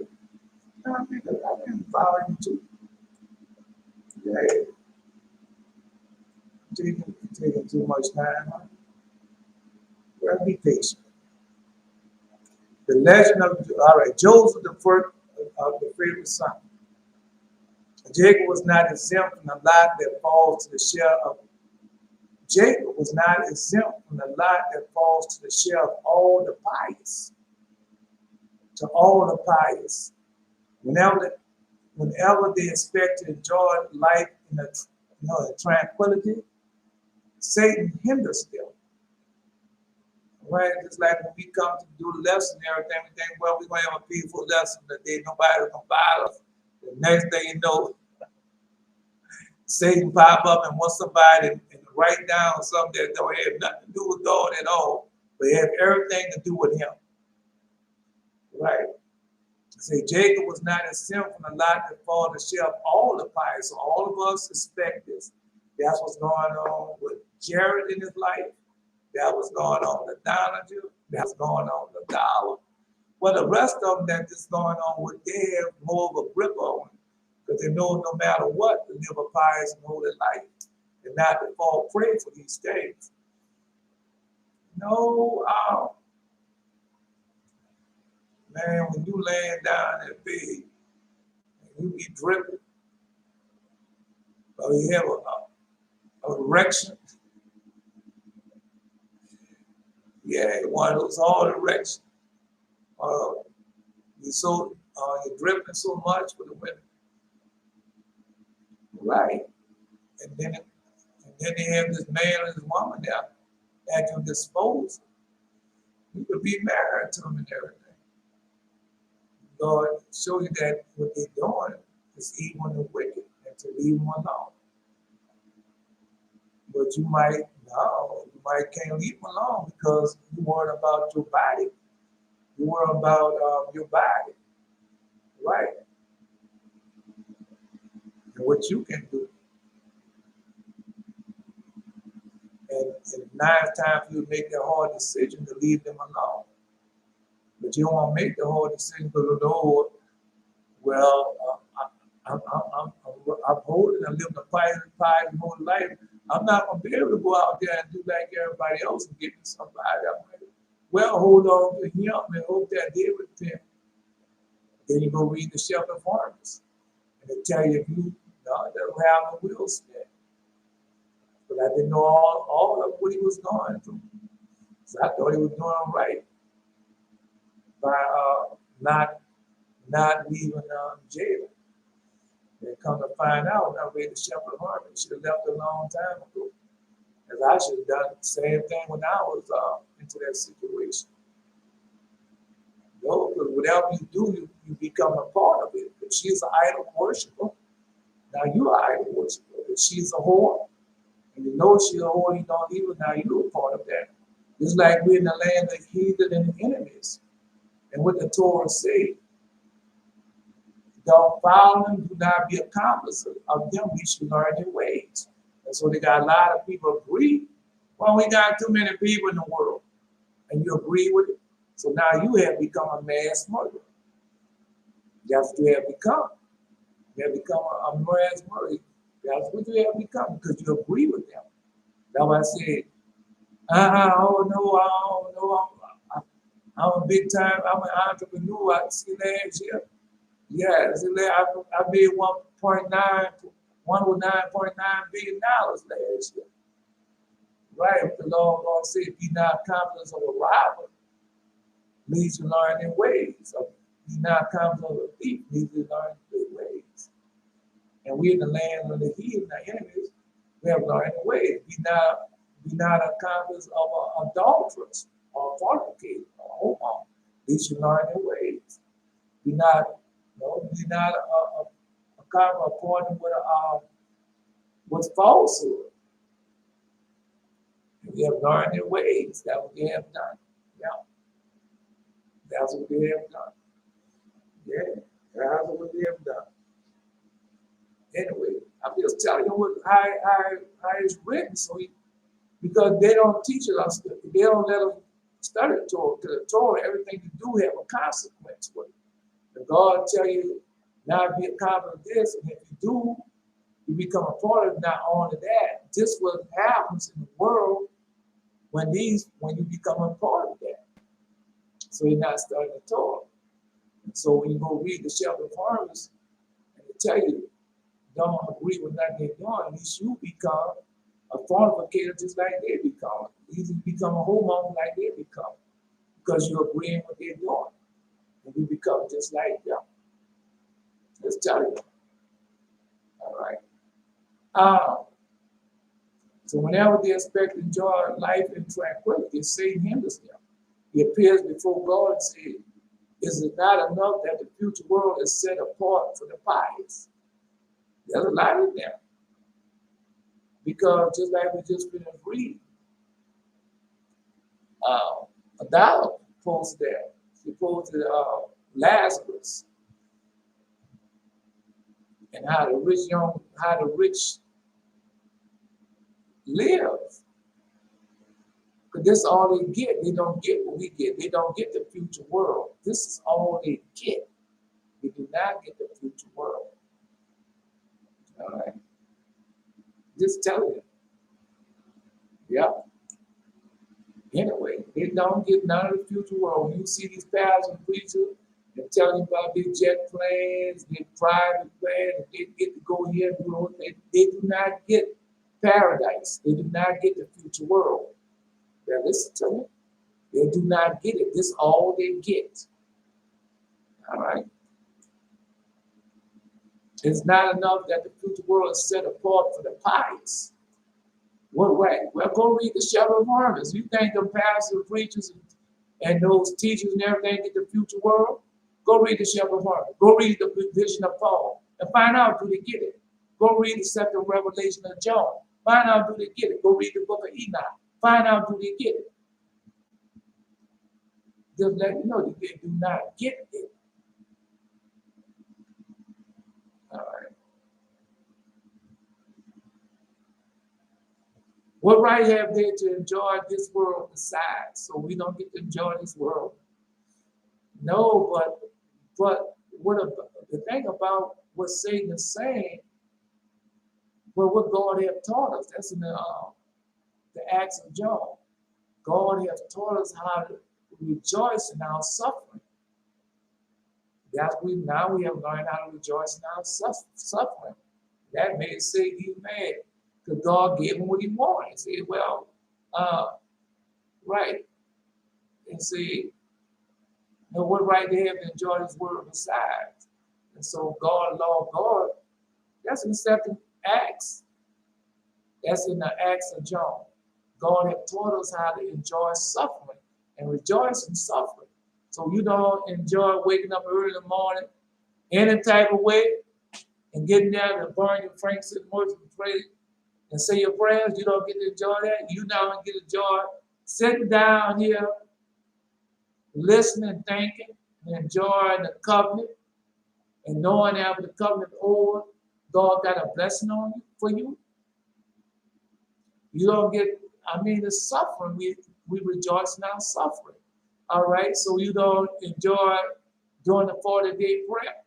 And during the 40-day prayer, you get all type of extra blessings.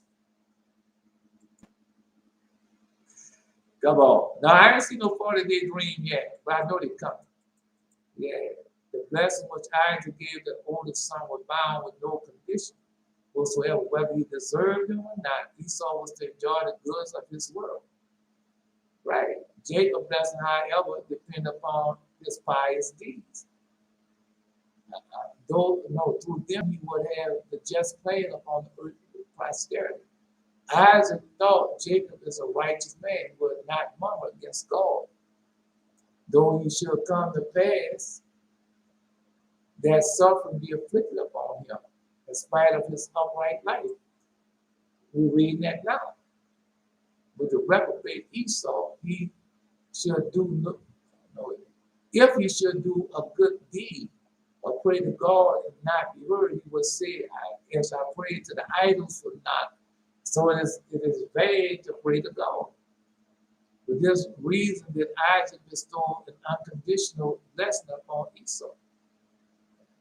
No, our blessing is very conditional, as we see now. If our blessing was unconditional, we would be in the situation that we are in now. Right? Anyway, because the reason why we're in slavery is because of what? Let's continue on. After many hardships and conflicts that had beset the path of Jacob, he thought he would be at rest at last, and then came the loss of Joseph and afflicted the keenest suffering. Very few and evil have been the days of the years of Jacob pilgrimage. Very few and evil have been the days of the years of Jacob pilgrimage. But he had. For the time spent outside the Holy Land had seemed joyless to him. No, been out the Holy Land for a long time, but Jesus had taught us, well, the Lord God gave us the whole world because of our father Jacob. Well, a lot of people say, well, I'm from Africa, we're going to go to Steve Harvey. I want you to go to Africa and see where you came, but you're not from Africa. So when you go to Africa, you're not going to get no blessings. Go to Israel and get your blessings. No, around that over there. Next thing you know, I start getting blessings. Now, blessing, audible voice, blessings. Yeah, as soon as I got there. Yeah. Anyway.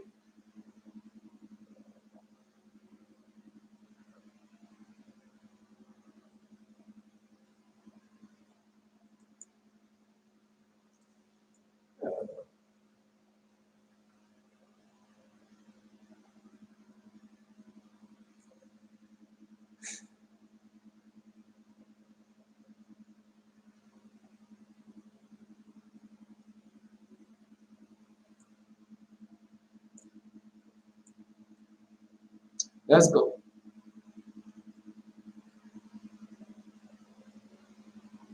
Um,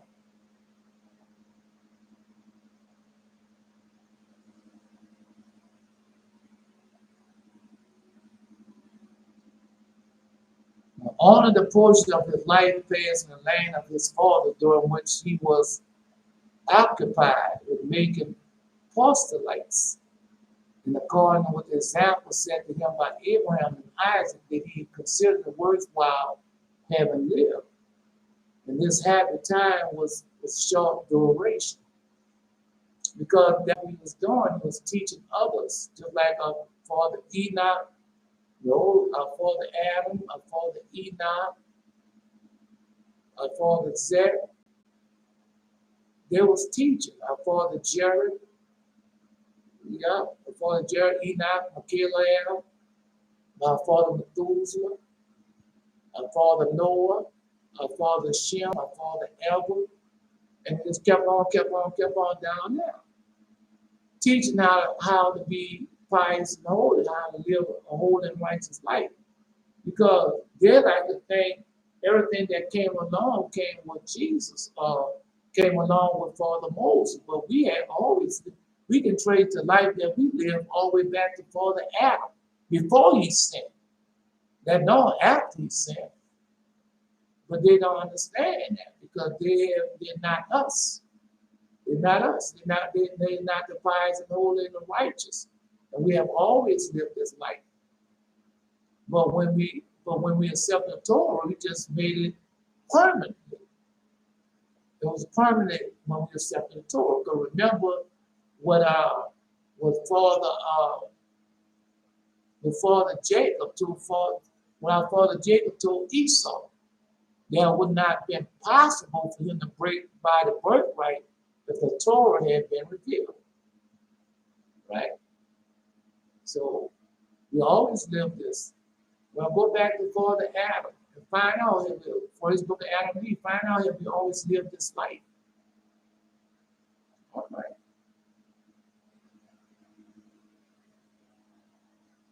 When Job was snatched away, by 8 years had elapsed since he returned to his father's house. Yet it was only for the sake of Job that Jacob had been willing to undergo all the troubles and adversity connected with his sojourn in the house of Laban. In the house of Laban.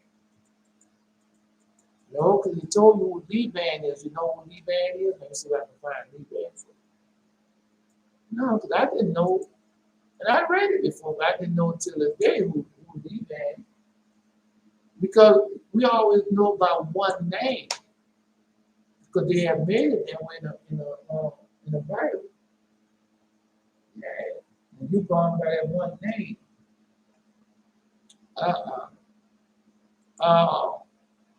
I saw the tents of Cushan in affliction, and the curtain of the land of Midian did tremble. Habakkuk chapter 3, verse 7. So go find out about Cushan, who Cushan is. Find out about Cushan. Right. You find out about Cushan. Yeah.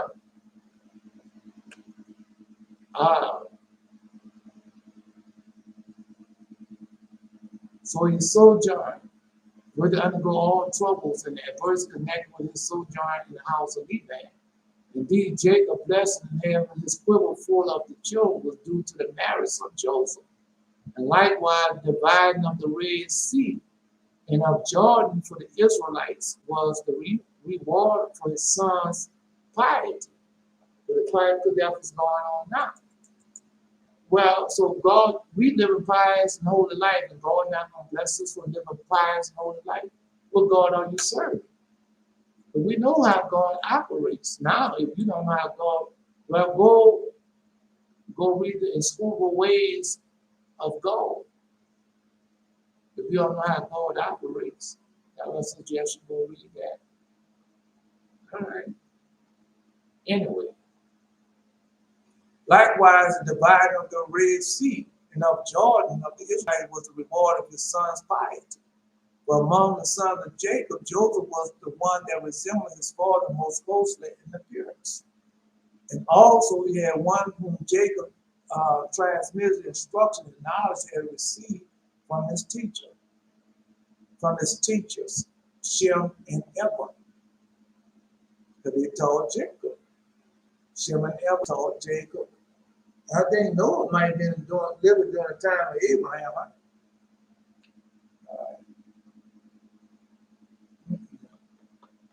Could have got a lot of houses. A lot of women have girls and no male child. Yeah. Oh, that is a part of the curse. That's a part of the curse.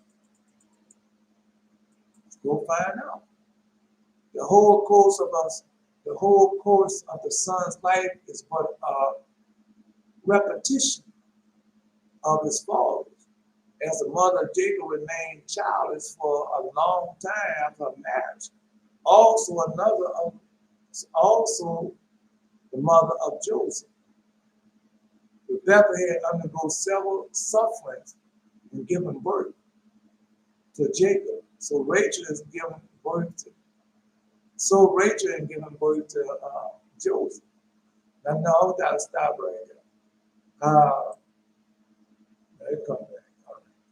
No, because there are women out there come from families where their mother then had 10, 12, 13 children. And then you go to them and all they have is one child. And you wonder what happened. What happened, they start listening to the expert. What happened, they start listening to Ezekiel. That's what happened. Right, they didn't have one child and got pregnant, didn't have a second child. I'm gonna have something done. I don't want no more children. Then you go have abortion. Yeah, then some was the opposite. Some had abortion, then got convicted and then they have another child. Some of them have abortions, and then I'll never have no other child after that. That's God chastisement. Yeah, don't play with God, man. Just let them know. You know, there are some people that have children, they have a woman or a son. And all of a sudden, some type of accident or mishap. He can't have no more children, now can she. Yeah. Sometimes the wrong thing comes out your mouth. And God chastises you for what you say. Right there on the spot. What did he say? Yeah. Just let me know how it is.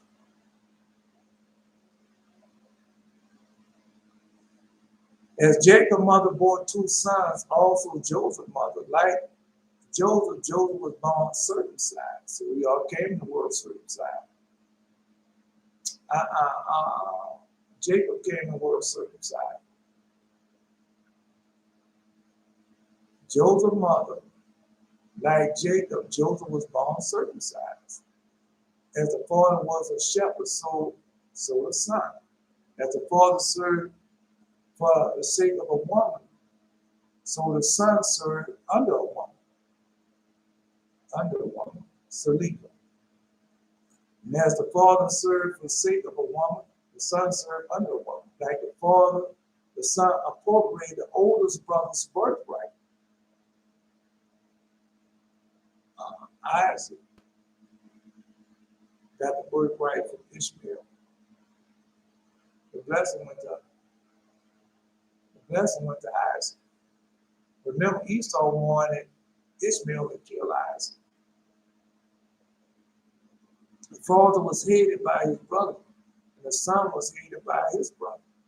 The father was the favorite son of compared to his brother. So was the son compared with his brother. Both the father and the son lived in the land of the stranger. The father became a servant to a master and the son. The master whom the father served was blessed by God. So was the master whom the son served. No, because that's the same thing going on with us right now today. Yeah, these people became blessed because of us. God had to bless them because we was living in the lands. And he truly blessed them. As we told Father Abraham, through your seed, I'm going to bless the whole world. And they did not get blessed to us. Well, when they have that special about Dubai and the 9 Arab Emirates and people going over that work, look and see if any of your people are not going over that work for them. Even they don't want to admit they are. They are Nepal. They are our people. You can tell our people anywhere, man. Yeah. Anyway, the master whom the father served was blessed by God. So was the master whom the son served. The father was the son were both accompanied by angels. Because that's what's going on with us now, even though we don't want to admit those angels are with us. Come on, man. That was y'all just posted that Michael, and all the other holy angels, but Michael. Well, the book of Daniel has it in it, chapter 12, the book of Daniel, Michael. And the Testament of 12 Petra, the book of Daniel, Michael. Go find out who Michael is. Then you know what this means. And both married their wives outside the Holy Land. God was marrying our wives outside the Holy Land. The Father and the Son both blessed with wealth. And we are blessed with wealth. Wealth, not money, wealth. Great things was announced to the Father in a dream, also the Son. So great things not being announced to y'all in dreams. As the Father went to Egypt and put the inner famine, so the Son. As the Father exacted a promise from the Son to bury him in the Holy Land, so also the Son. The Father died in Egypt. There did the Son, also the Son. No, now we did for a little bit, not that far. All right. How many of us died in Egypt? In Babylon, because that's where we at now. We're in spiritual evil, we're in spiritual Babylon right now. Okay, I mean, all I can do is tell it to you. If you're not having dreams and visions, hearing all those voices, then you got to go see what you're doing wrong. Okay. Anyway, so we have a lot of things coming to us. The Lord God said, I speak to my people in what? In dreams and visions. In audible voice. All right. The oral law. The orator, oral law. The body of the Father was a bomb, also the body of the Son. The Father remains for the character of the Holy Land for interment. Also remains of the Son. Jacob, the Father provides for the substance. And his son Joseph during the period of 17 years. So Joseph's son provided for his father, Jacob, during a period of 17 years. Until he was 17 years old, Joseph frequented that Hamash of that Midrash. And he became so learned that he could impart to his brother the Holocaust. where you go to ask Karen and give them, because she don't want to say, go see why I called Jesus Holocaust. That's come out of her mouth. And he had heard from his father in the way he made regarded as their teacher. He did not stop the formal instruction. He also tried to give them good counsel. And he became in favor of the sons of the handmaids who would kiss and embrace him. In spite of his scholarship, there was something boyish about Joseph. He painted his eyes and dresses, painted his eyes. That means he put that black stuff around his eyes and dressed his hair carefully. So he took his hair and did stuff with his hair. And walked with a mincing step. So he taught himself how to walk. These foibles of youth were not so deplorable as his habit of bringing evil reports of his brother to his father. Right? So he also brought evil reports. They do the same thing now.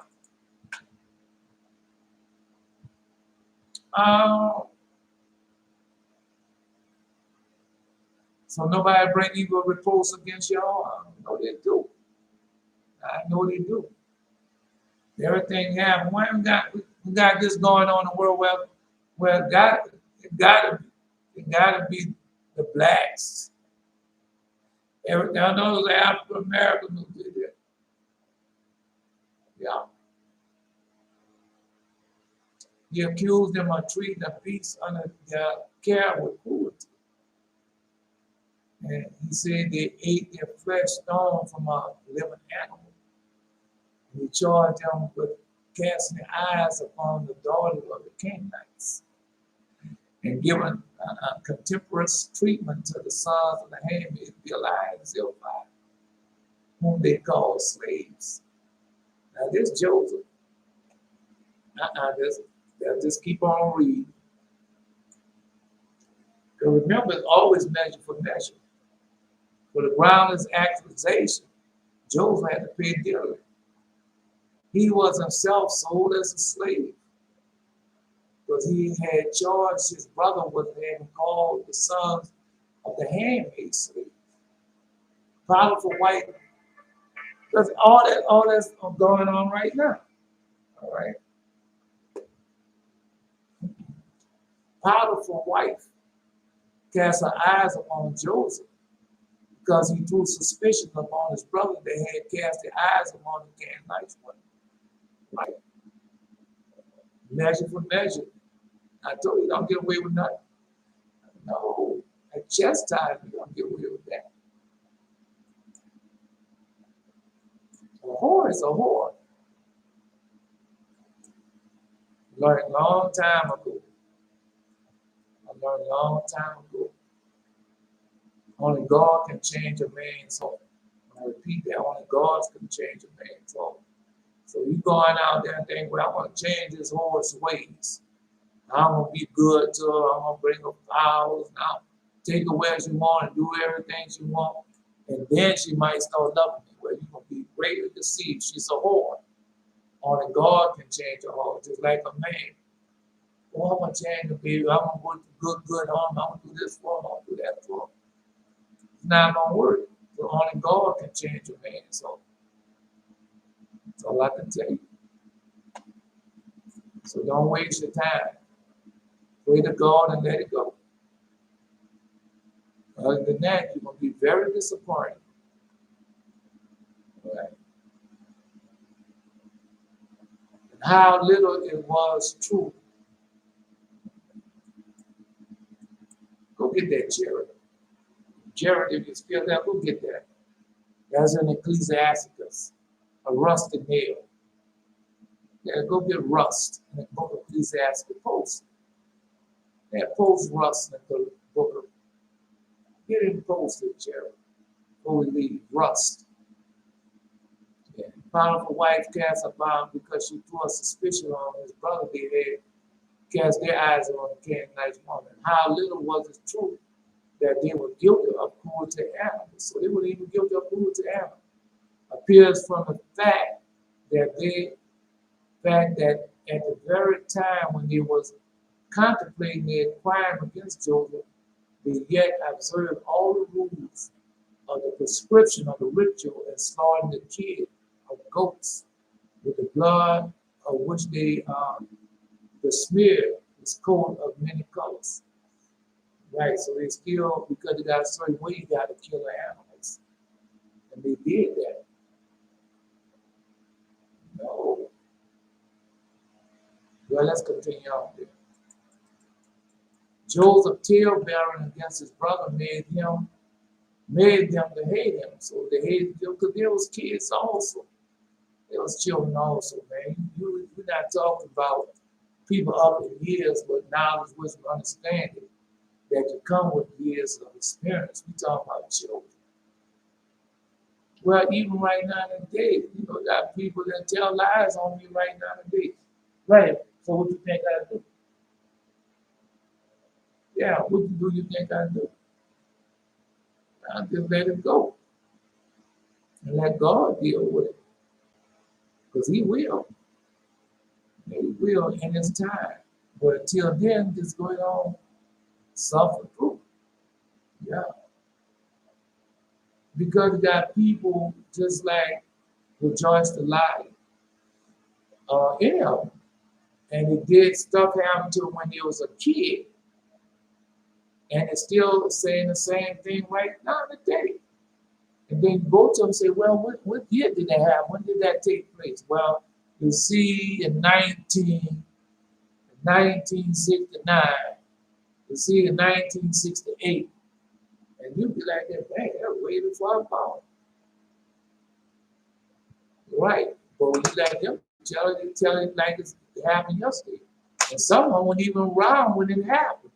But by them listening to the talebearer, the talebearer wanted to cast the eyes on them and not on themselves. Just like what Esau saying, well, Israel did this. Israel stole the birthright. Israel stole my blessing. Right. And Israel, the one by the world, is messed up today. Israel go out there and kill people. Israel out there, right. And they're throwing all that upon Israel when they're the ones who doing it all. They're the ones who manufacturing the guns. They're the ones who manufacturing the weapons of war. They're the ones that stole all the money and won't give it back. See, but you don't look at it that way. I'm just telling you how he does. All right. No. Just letting you know how he does. He wastes your time. In the prosperity of a man, enemies will be grieved, but in his adversity, even a friend will depart. Never trust thy enemy, for like an iron rusted, so is wickedness. As iron rusted, so is wickedness. But that's why Jesus said, you are the children of him. You are the children of the wicked. Though he humble himself and go crouching, yet take good heed and beware of him, and that thou should be unto him as thou hast wiped a looking glass. And thou should know that his rust have not been altogether wiped away. They have not altogether been wiped away. Set him not by thee, lest when he have overthrown thee, stand up in thy place. Neither let him sit at thy right hand, lest he seek to take thy seat. And thou at last remember my words and be pricked. There what? There was no rust. No, there was no rust. There was no rust nail.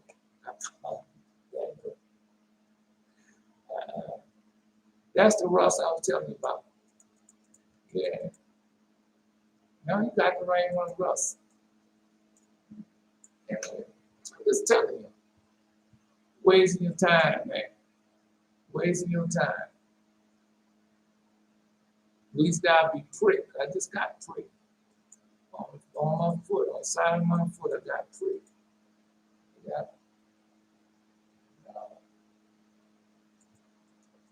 Yeah.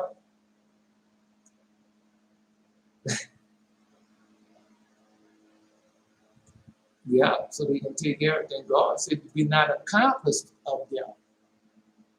God tell you, don't be accomplice of none of that. The robber, the thief, the enemy, the heathen, don't be accomplice with, be not a part, don't be a part, at least you learn your ways. And they tell you, well, that's what's been happening. Yeah, that's what's been happening. Yeah, I'm just telling you. That's why they want to study the Torah. Because if you study the Torah, you know all these things. Remember my words and be quick, they're what? Yeah. Let's go. Mm-mm. Gad was very brave.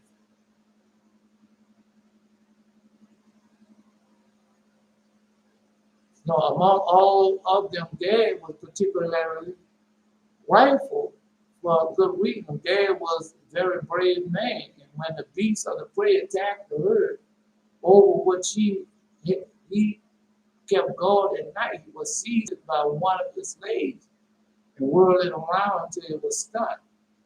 Then he would fling it away at a distance of two stander and kill it thus. Once Jacob sent Joseph to tend a flock, he remained away only 30 days, for he was a delicate lad and fell sick with the heat, so he was delicate.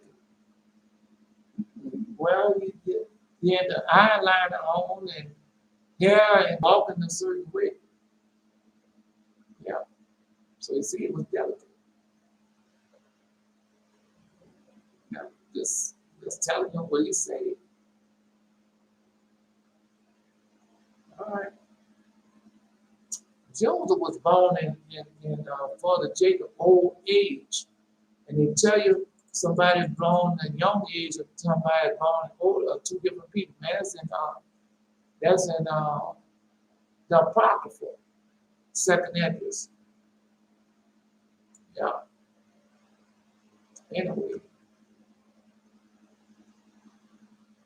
on this return, he told Jacob that the son of the handmaids was in the habit of slaughtering the choice cattle of the herd and eating it without obtaining permission from Judah and Reuben.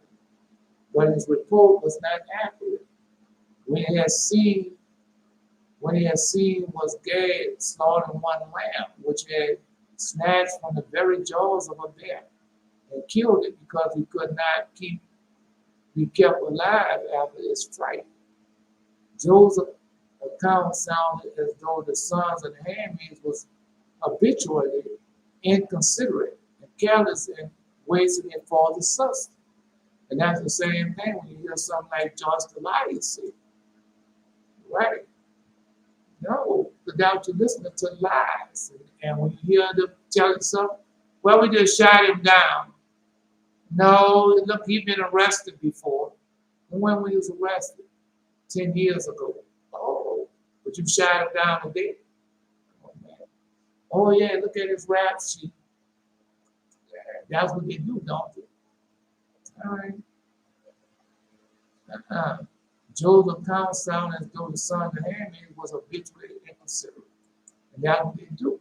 Still doing the same thing, a tail bell. All right. That's what they do to you. They make you think that everything going on in the world. Well, we got global warming. That's the African Americans. That's the Brazilian, Afro-Cuban. Yeah, they're the ones who causing all this.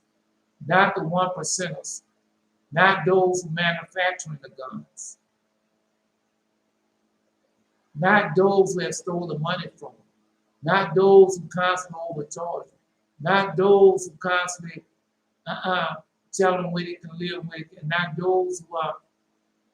I'm just telling you. All right, they haven't changed. The resentment of the brother added their envy of Job because their father loved him more than all of them. Job's beauty of a person was equal to his mother Rachel. And Jacob had but to look at him to be consoled for the death of his beloved wife. Reason enough for distinguishing him among his children. As a token for his great love of him, Jacob gave Job a coat of many colors. Let's stop right there. that was going on with a lot of mothers. They're looking at their child's face and they see the dad, so they start hating the child. Every time I look at it, it reminds me of that so and so, and what he did, or what did he do, or what I did to him. Yeah, that would be going on. All right, what that can do. Yeah, I will tell you. All right. See, all you had to do is look at him. You have to look at him to be counseled for death. Right? So that's what they're doing now. You remind me of your daddy. He was no good and you no good too. You remind me of that. Reason enough for distinguishing him among his children as a token of great love for him. Jacob gave Joseph a coat of many colors, so light and delicate that it could be crushed and concealed in the palm of one hand. Yeah, that's a yeah. No, they got material like that now. But that was rare back then. And it had a lot of colors that you could take and fold it up and put in the palm of your hand. So it was light and delicate that it could be crushed and concealed in the palm of one hand. When the time came out, yeah, the Hebrew name for the garment is pasim. Pasim conveys the story of the seal of Joseph. The first letter P, all right, stand for Potiphar, the Egyptian master. Semark stand for Soharan, the merchantman that bought Joseph from the company of the Israelites, to whom his brothers sold him. Yah stand for these same Ishmaelites, and Mem for the Mennonites that obtained him from the merchantman, and then disposed him to Potiphar. But past him has yet another meaning, cliffs. His brother threw him in the Red. His brother knew that the Red Sea would be clipped and twined in the days to come for Joseph's sake, and they were jealous of the glory to be conferred upon him. Well, I mean, our father Jacob had the books and everything.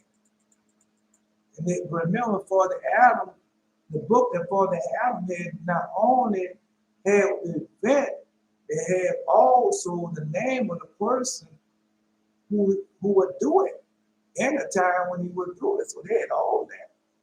They probably still have it. They won't let you see it. But let me, but God be bringing it to us in dreams and visions. Yeah. Because he already told us, the Pharisees have taken the keys of knowledge and have hidden them. He already told you what they did. All right.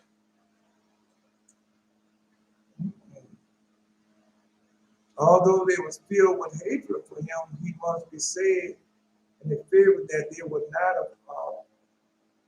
assuming spiteful nature. They did not hide their feelings. They proclaimed their enmity open. So they didn't hide because like Esau and them, we hide how they feel about us. Right. And they come pretend like they love you and you're so great. And then next thing you know, you can't buy this field, or you buy the field is double or triple charge. I don't want to get too deep into it, but that we know that that's how it is all the time.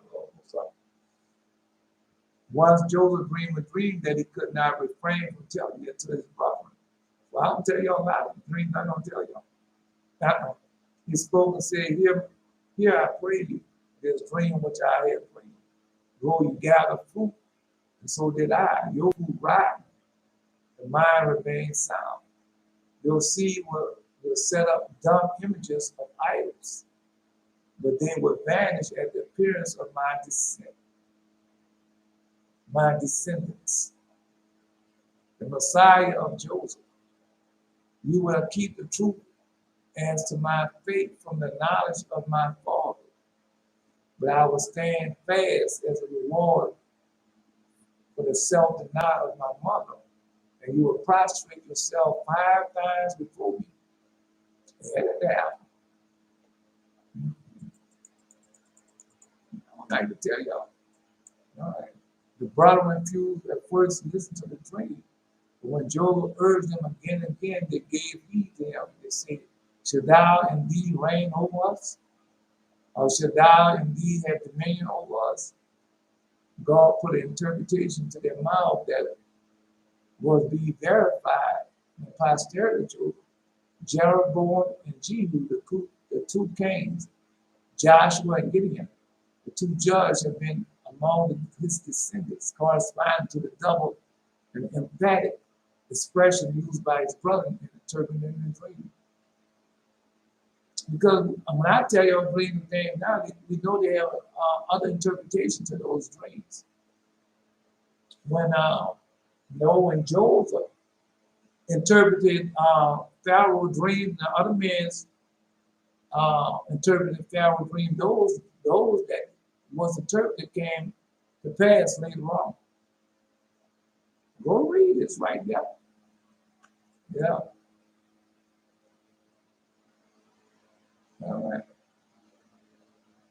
Then Joseph dreamed another dream how the sun, the moon, and 11 stars bowed down before him. Jacob, whom he told the first was rejoiced over it, but he stood on his meaning properly. I didn't understand it. You know? And he knew that he himself would be designated by the sun, the name of which God had called him when he lodged overnight in the holy site of the temple.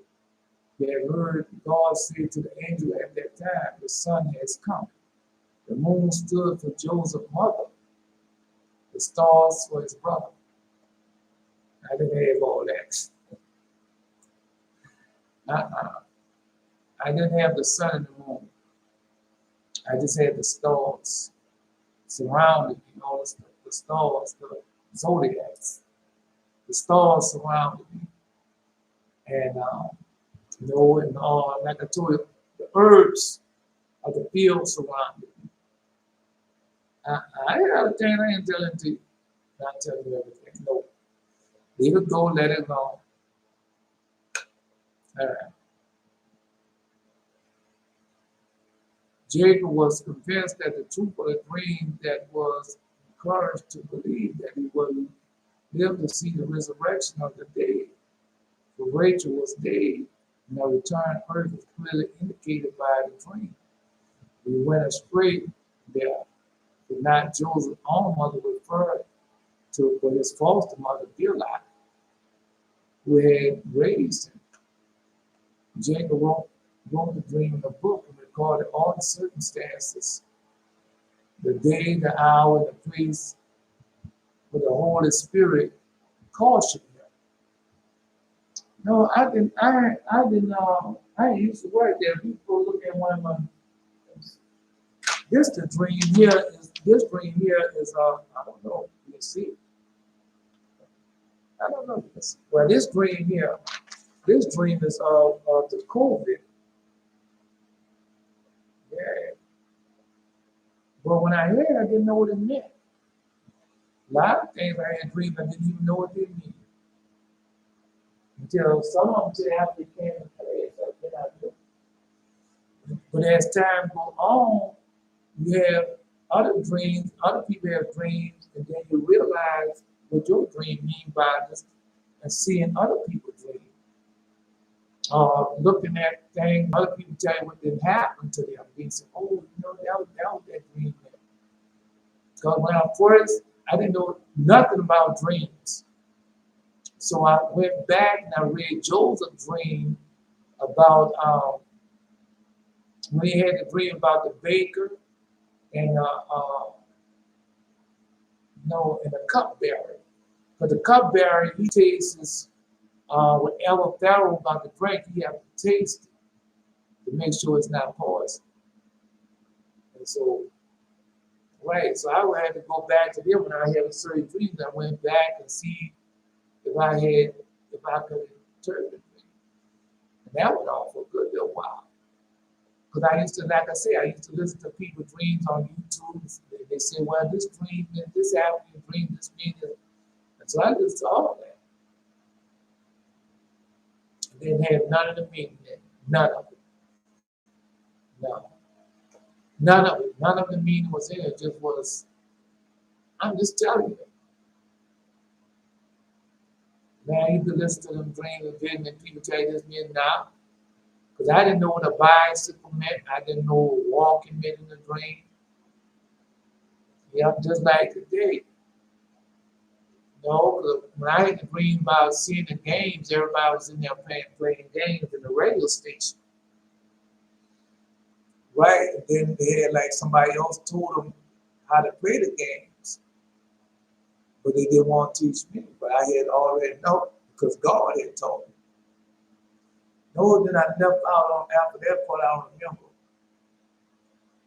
I don't remember God. You know, after a while, God will bring it back to me. And then I came back and I was watching them play the games.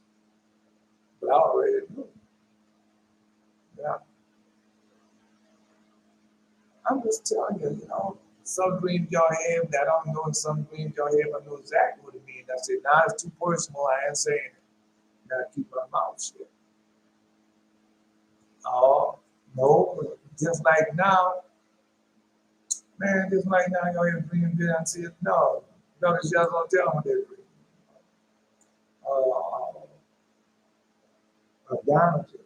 Damage. Because it's so important for y'all to live pious and holy life. Now, y'all done caught me a few times with that. But I thought y'all was living pious and holy life, so I interpret the dream as you doing what thus say the Lord. And I would read it that way. Then come find out you're not doing nothing, say the Lord. And that changes everything. It changes it all. It changes the whole dream. Yes, it does. All right. I'm just telling you. Anyway, because just like right here, Jacob was convinced the truth of the dream that he was encouraged to believe that he would live to see the resurrection of the dead. See? But Rachel was dead. Yeah. But listen to what it was. See, return to earth was clearly indicated by the dream. See, return to earth was clearly because Rachel was dead. So he went astray, for not Joseph's own mother referred to, but the false mother Bilhah, who had raised him. See, no, because because I didn't know. My mom was already dead, and my cousin. And when the Holy Angel brought me in the house, and I saw my cousin who was alive, talking to my mom who was dead, I didn't know that. And then after a while, my cousin took sick, near death sick. And then I understood it. So when y'all have a dream or vision where y'all have somebody dead talking to somebody alive, I know it's where that person alive going to be sick. Yeah. So that's how I found out about that. After a while, going to church, and you start seeing it clearly. And Jacob wrote down the dream in a book recording all circumstances, the day, the hour, and the place, and the Holy Spirit cautioned him. Right? No, because now in the book, because I have it written in this book. Now some I write down the day and the hour, but most of them I just write down the date. Yeah, the date. All right. I'm just telling you what I do. Yeah. Anyway. You know, I had a dream, like a dowager in Yehuda and Jared. And they had where they woke up at certain times in the morning and saw certain type of numbers. So I write down that sometimes. Or if I'm watching a television program and it's wicked and it's evil, and if I see a number, I'll look it up in certain books. Yeah, I do that. So the Holy Spirit, no. The Holy Spirit cautioned him. Take heed, these things will surely come to pass. But when Joseph repeated his dream to his brethren, In the presence of his father, Jacob rebuked him, saying, I am thy brother that had some sense, but I am thy mother that is inconceivable. For thy mother is dead. Right? For thy mother is dead.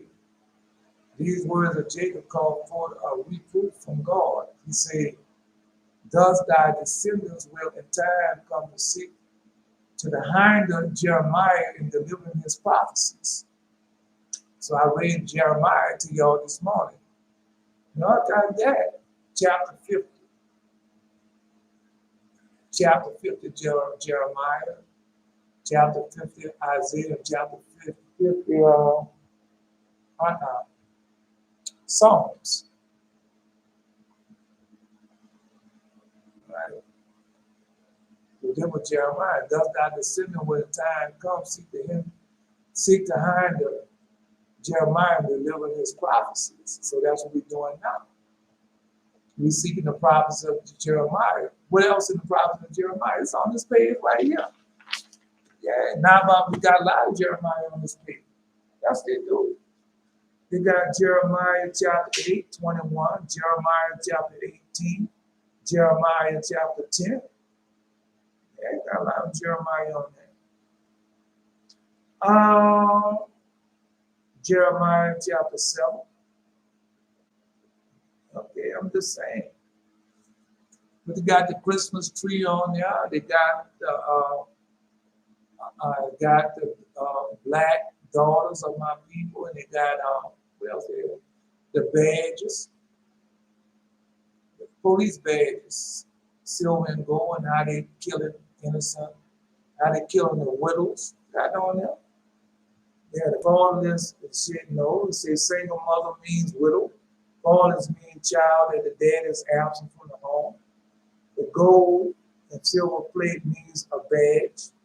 And the sepulchre means body. All of it's on there. As the prophecy read right there, that's a prophet. Thus thy descendant will, in time come, seek the hind of Jeremiah and delivering his prophecy. And that's what we're doing now.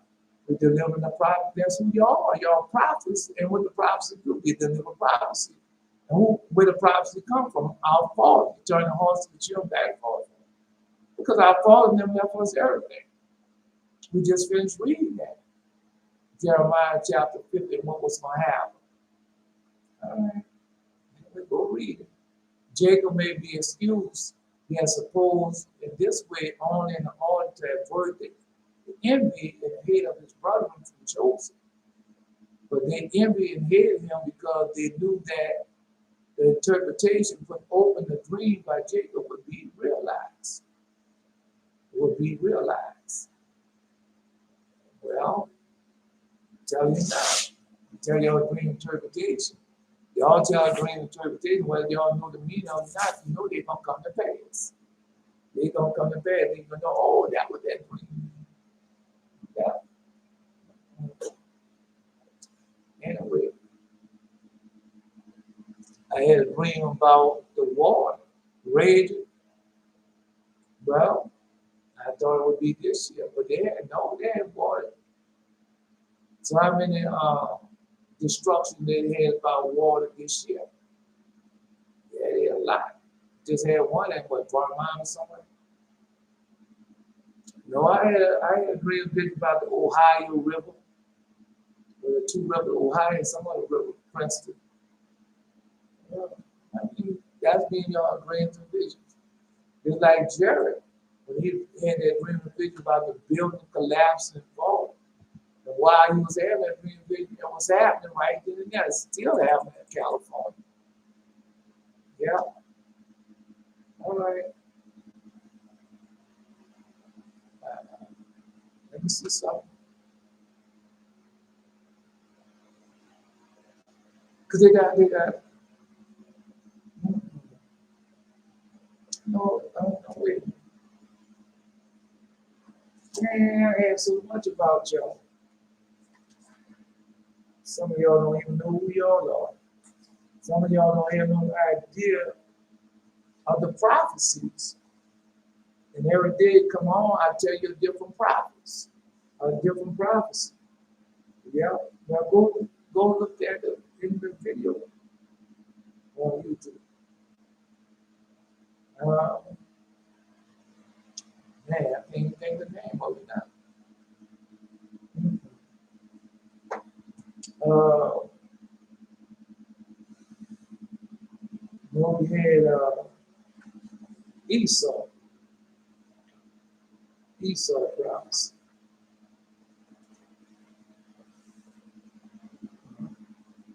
Well, we know the day of darkness and all that, and we know what the day of darkness means now, because they got more than one day of darkness.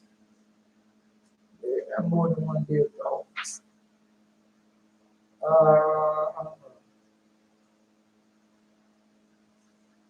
Got more than one day blocking out the moon, blocking out the stars. Yeah. Oh, I don't know if I'm gonna find it now.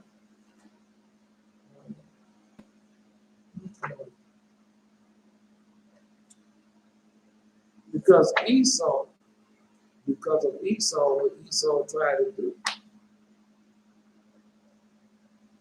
I don't think I can get it. Okay.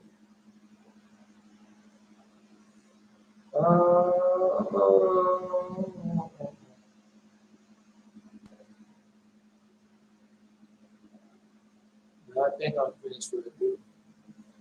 No, I can't. Because I went over so much today, this morning. Now I can't put it all now.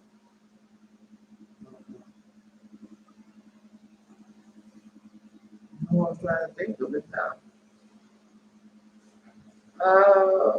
There's a lot to Joseph because a lot of things we can count for the Joseph. Mm-hmm. No, because like you said, two things we can always, our slavery, we can put that to Joseph. The selling of Joseph.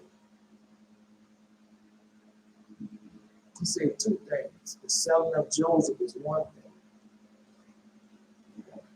Now, I usually tell it to you, now it's not coming now. All right.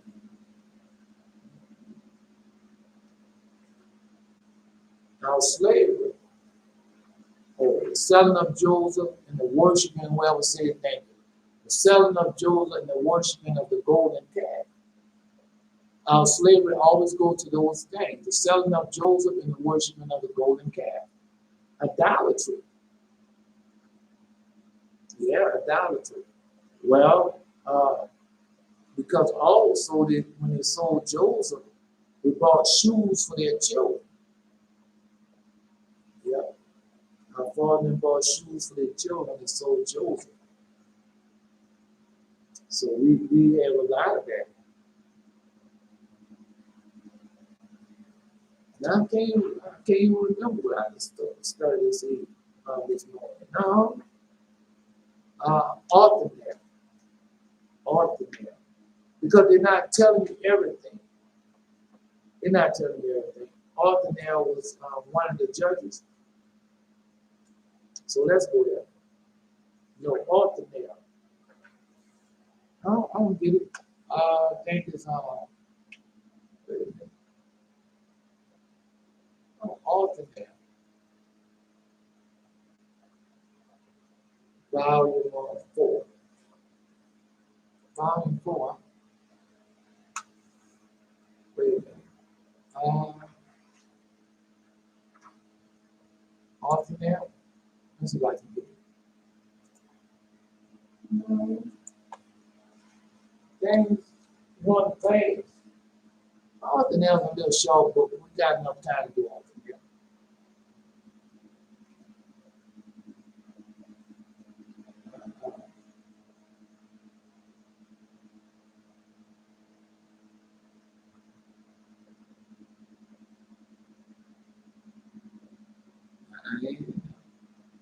I thought it was volume 4.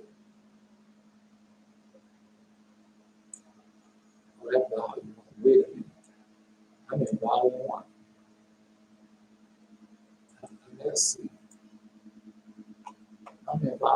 let me give me time. Give me time. I don't get it. Volume 4.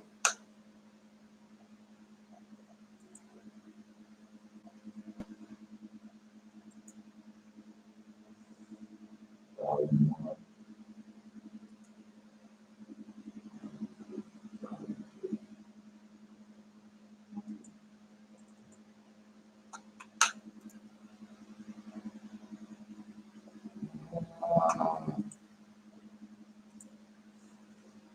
Be patient, be patient, be patient, be patient. I don't get it.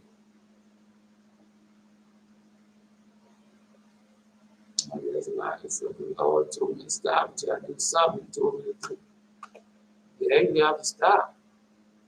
Oh, wait a minute. I got something coming. Alternator. You need to know about this now. Come on now. Yeah. No, because no, it's not gonna come out right. It's not gonna come out right if you don't go obey the voice and keep the commandments. It's not gonna come out right. I'm telling you, it's not gonna come out right. Something gonna be missing. And it's because we're not obeying the voice, keeping the commandments. Then why are we still in a situation that we are in? Well, have you been voting? Nothing changed. You've been doing businesses and nothing changed. You've been became politicians, governors, mayor, president. Well, he wasn't a president. He was not Israel. He was an African American president. He was not Israel. Nothing has changed. All right, the Lord already told you, when you obey my voice, keep my commandments, and repent with all your heart, soul, and might, then things going to change. And that goes to even what he told us, when this gospel is preached, then the end should come. And we're preaching that gospel now. Othniel was a judge of very different type. His contemporaries said that before the son of Joshua went down, the son of Othniel, his successor in the leadership of the people, appeared on the horizon. The new leader, real name was Judah. Othniel was his epitates.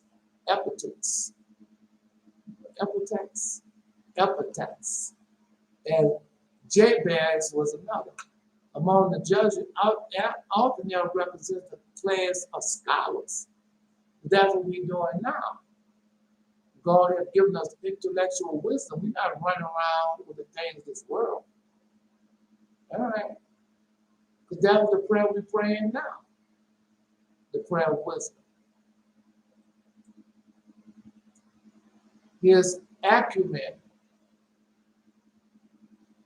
was so great that he was able to by dint of dialect wisdom, to restore the 1700 traditions which Moses had taught the people. 1700 traditions. I don't know if we're doing all of them. I hope we are. Yeah, I hope we are. And which they had forgotten in the time of the mourning for Moses, forgotten. None was his zeal for the promotion of the study, nor was his zeal for the promotion of the study of the Torah inferior to his learning. But they're telling you now the Torah and all that is done away with. That's where all our power comes from, keeping the Torah, studying the Torah. Right, and they're taking that away from now, all that being restored to us. And they're still trying to take away, but it's too late.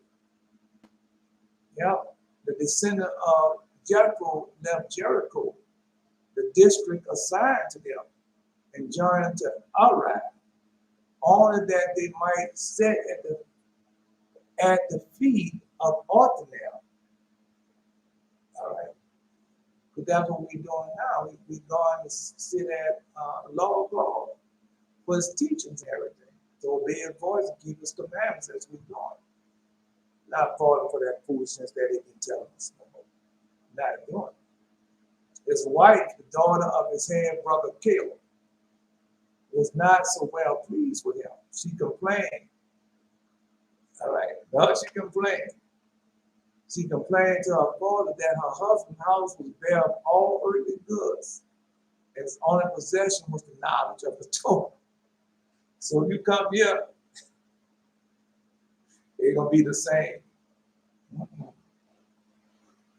No, don't need all that. I don't need all that. You know, I'm complaining now because the meal I had, I can't keep it like I would like that. Right. Knowledge of the Torah. Yeah. And God destroy everything, what you gonna want? You gonna want the earthly goods, or you gonna want, or wish that you knew the knowledge of the Torah? The first event to be noted by Othniel 40 years reign in his victory over Adana Bersac. This chief did not occupy a prominent position among the Canaanite rulers. He was not even accounted a king. Nevertheless, he had conquered 70 foreign kings. 70 foreign kings. Yeah, he conquered 70 foreign kings. The next event was captured by Luz, a lust by the Israelites. The only way to gain entry into the Luz was by a cave, and the road of cave led through a hollow, almond tree. If the secret approach to the city had not been betrayed by one of his residents, it would have been impossible for the Israelites to reach it.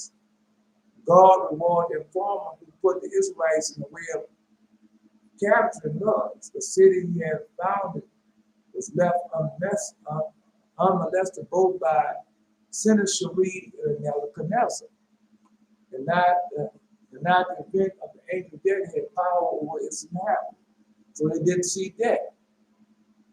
Right? The angel of death didn't even have power over them. They never die unless the weary of life, they leave the city.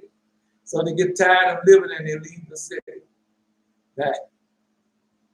My dad was 105. You know, he just started seeing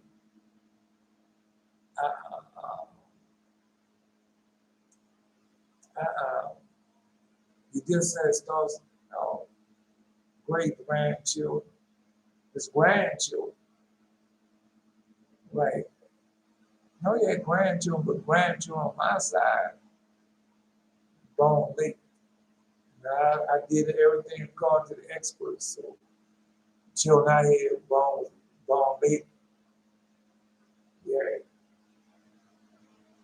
Now, she said, I need to talk to you. After evening prayer, all right. Yeah, you can call it after the evening prayer. Yeah, you can do that. But anyway, let's continue on. So, my dad was 105. He got to see his grandchildren. And now he got great grandchildren. But he was born in 1989. Forgive me. He was born in 1889. I'm saying 1889, but he wasn't born in 1889. He was born like in 1884. And he died in 1989, so 105 years old. I can remember in the 60s, about 67 or 68, he told me his sister had died, and she was 103 years old. Yeah. So his brother once looked just like my brother. But one day he woke up and he was tired of living. At 105, he said, I'm tired of living. Right. And then 30 days later, he was dead. Yeah.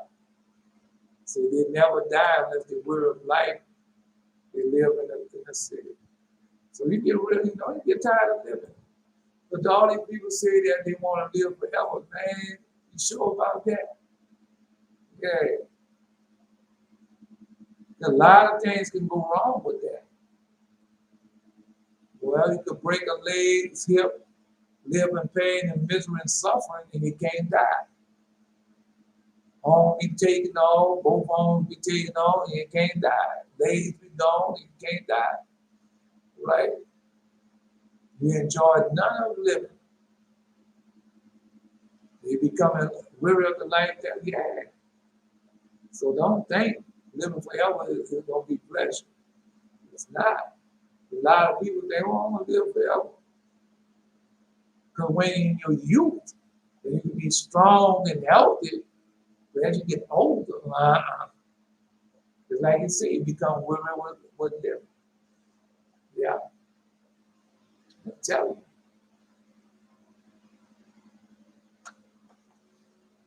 Anyway, no, become very apprehensive of your situation. Yeah, the same good fortune did not mark Othniel's reign throughout. For 8 years, Israel suffered oppression at the hand of Cushan. Cushan. It's in the Holy Bible, but it's in one spot. Yeah. The evildoer who in former days had threatened to destroy the patriarch Jacob, as it was now endeavoring to destroy the descendants of Jacob. For Cushan is only another name for Liban. Yeah, I found that out. Said Liban. It's in the Holy Bible. Cushan, yeah, it's in the Holy Bible. Yeah. Othniel, however, was held so little answerable for the causes that he had brought on the punishment of the people. So little answerable for the causes that had brought upon the punishment of the people, that God granted him eternal life. Is one of the few who reached paradise alive. Because when you think about it, all we want to just make you think that that Enoch and I don't even think Enoch. I don't say Enoch made it to paradise. I don't think it did. I don't know. I don't think it's that. No, we know Enoch is in heaven with God. And Elijah on the chariot. You know, we got people that never seen death. They got people that never seen death. Yeah.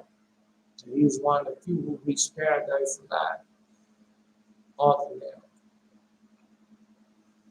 You know, he had to live a pious and holy life. You know, his wife, she told you how he was. Because other kings, I don't know, you might not hear it in here.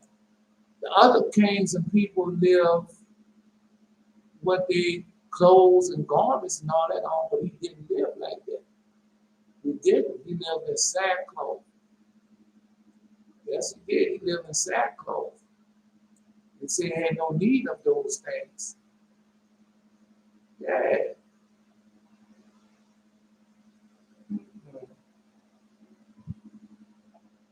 He said she come to her father, to her husband's house was bare of all earthly good. And the only possession was the knowledge of the Torah. So he didn't have all that. Right. And then he didn't live a life of splendor. He had on sackcloth. All right. No, I don't know why it's not. I read it this morning.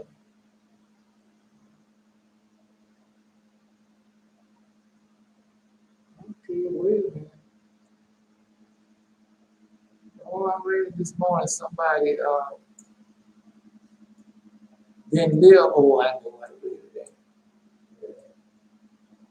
Now he's not the only one that didn't live that type of lifestyle. A lot of live that type of lifestyle. They thought you were going to see someone dressed in fine raiment, but they didn't dress in fine raiment. They don't sackcloth, and they live for the people. All right. They live for the people. They'll just let you know.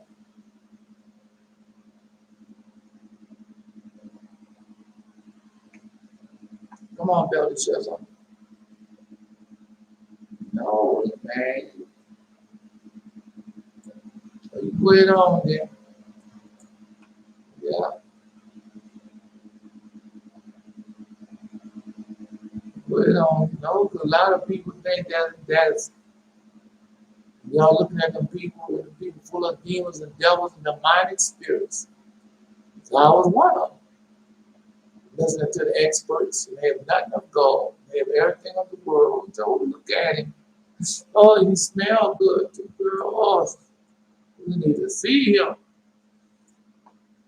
Right? And I hear everything of the world, but nothing of God. Yeah. Just tell me. All right.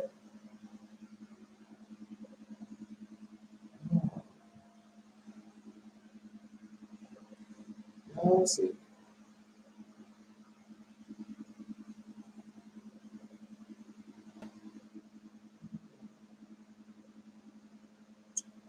Right. There are people like that. Come on, Bill Shizzle. No, because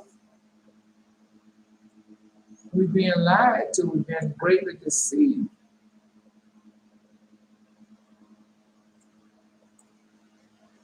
And nobody's saying repent. They tell you, oh, God love what you're doing. Yeah, that Tavis church house, come on to our meetings. And we gonna teach you. Come join our camp. Don't come join our worldwide international ministry. And they're doing that. And then when they get sick and full of disease, somebody close to them gets sick and full of disease, and he's praying, well, I'm gonna pray for you. You go pray all you want. They're not gonna be healed. No, they're not obeying the voice, keeping the commandments. All right.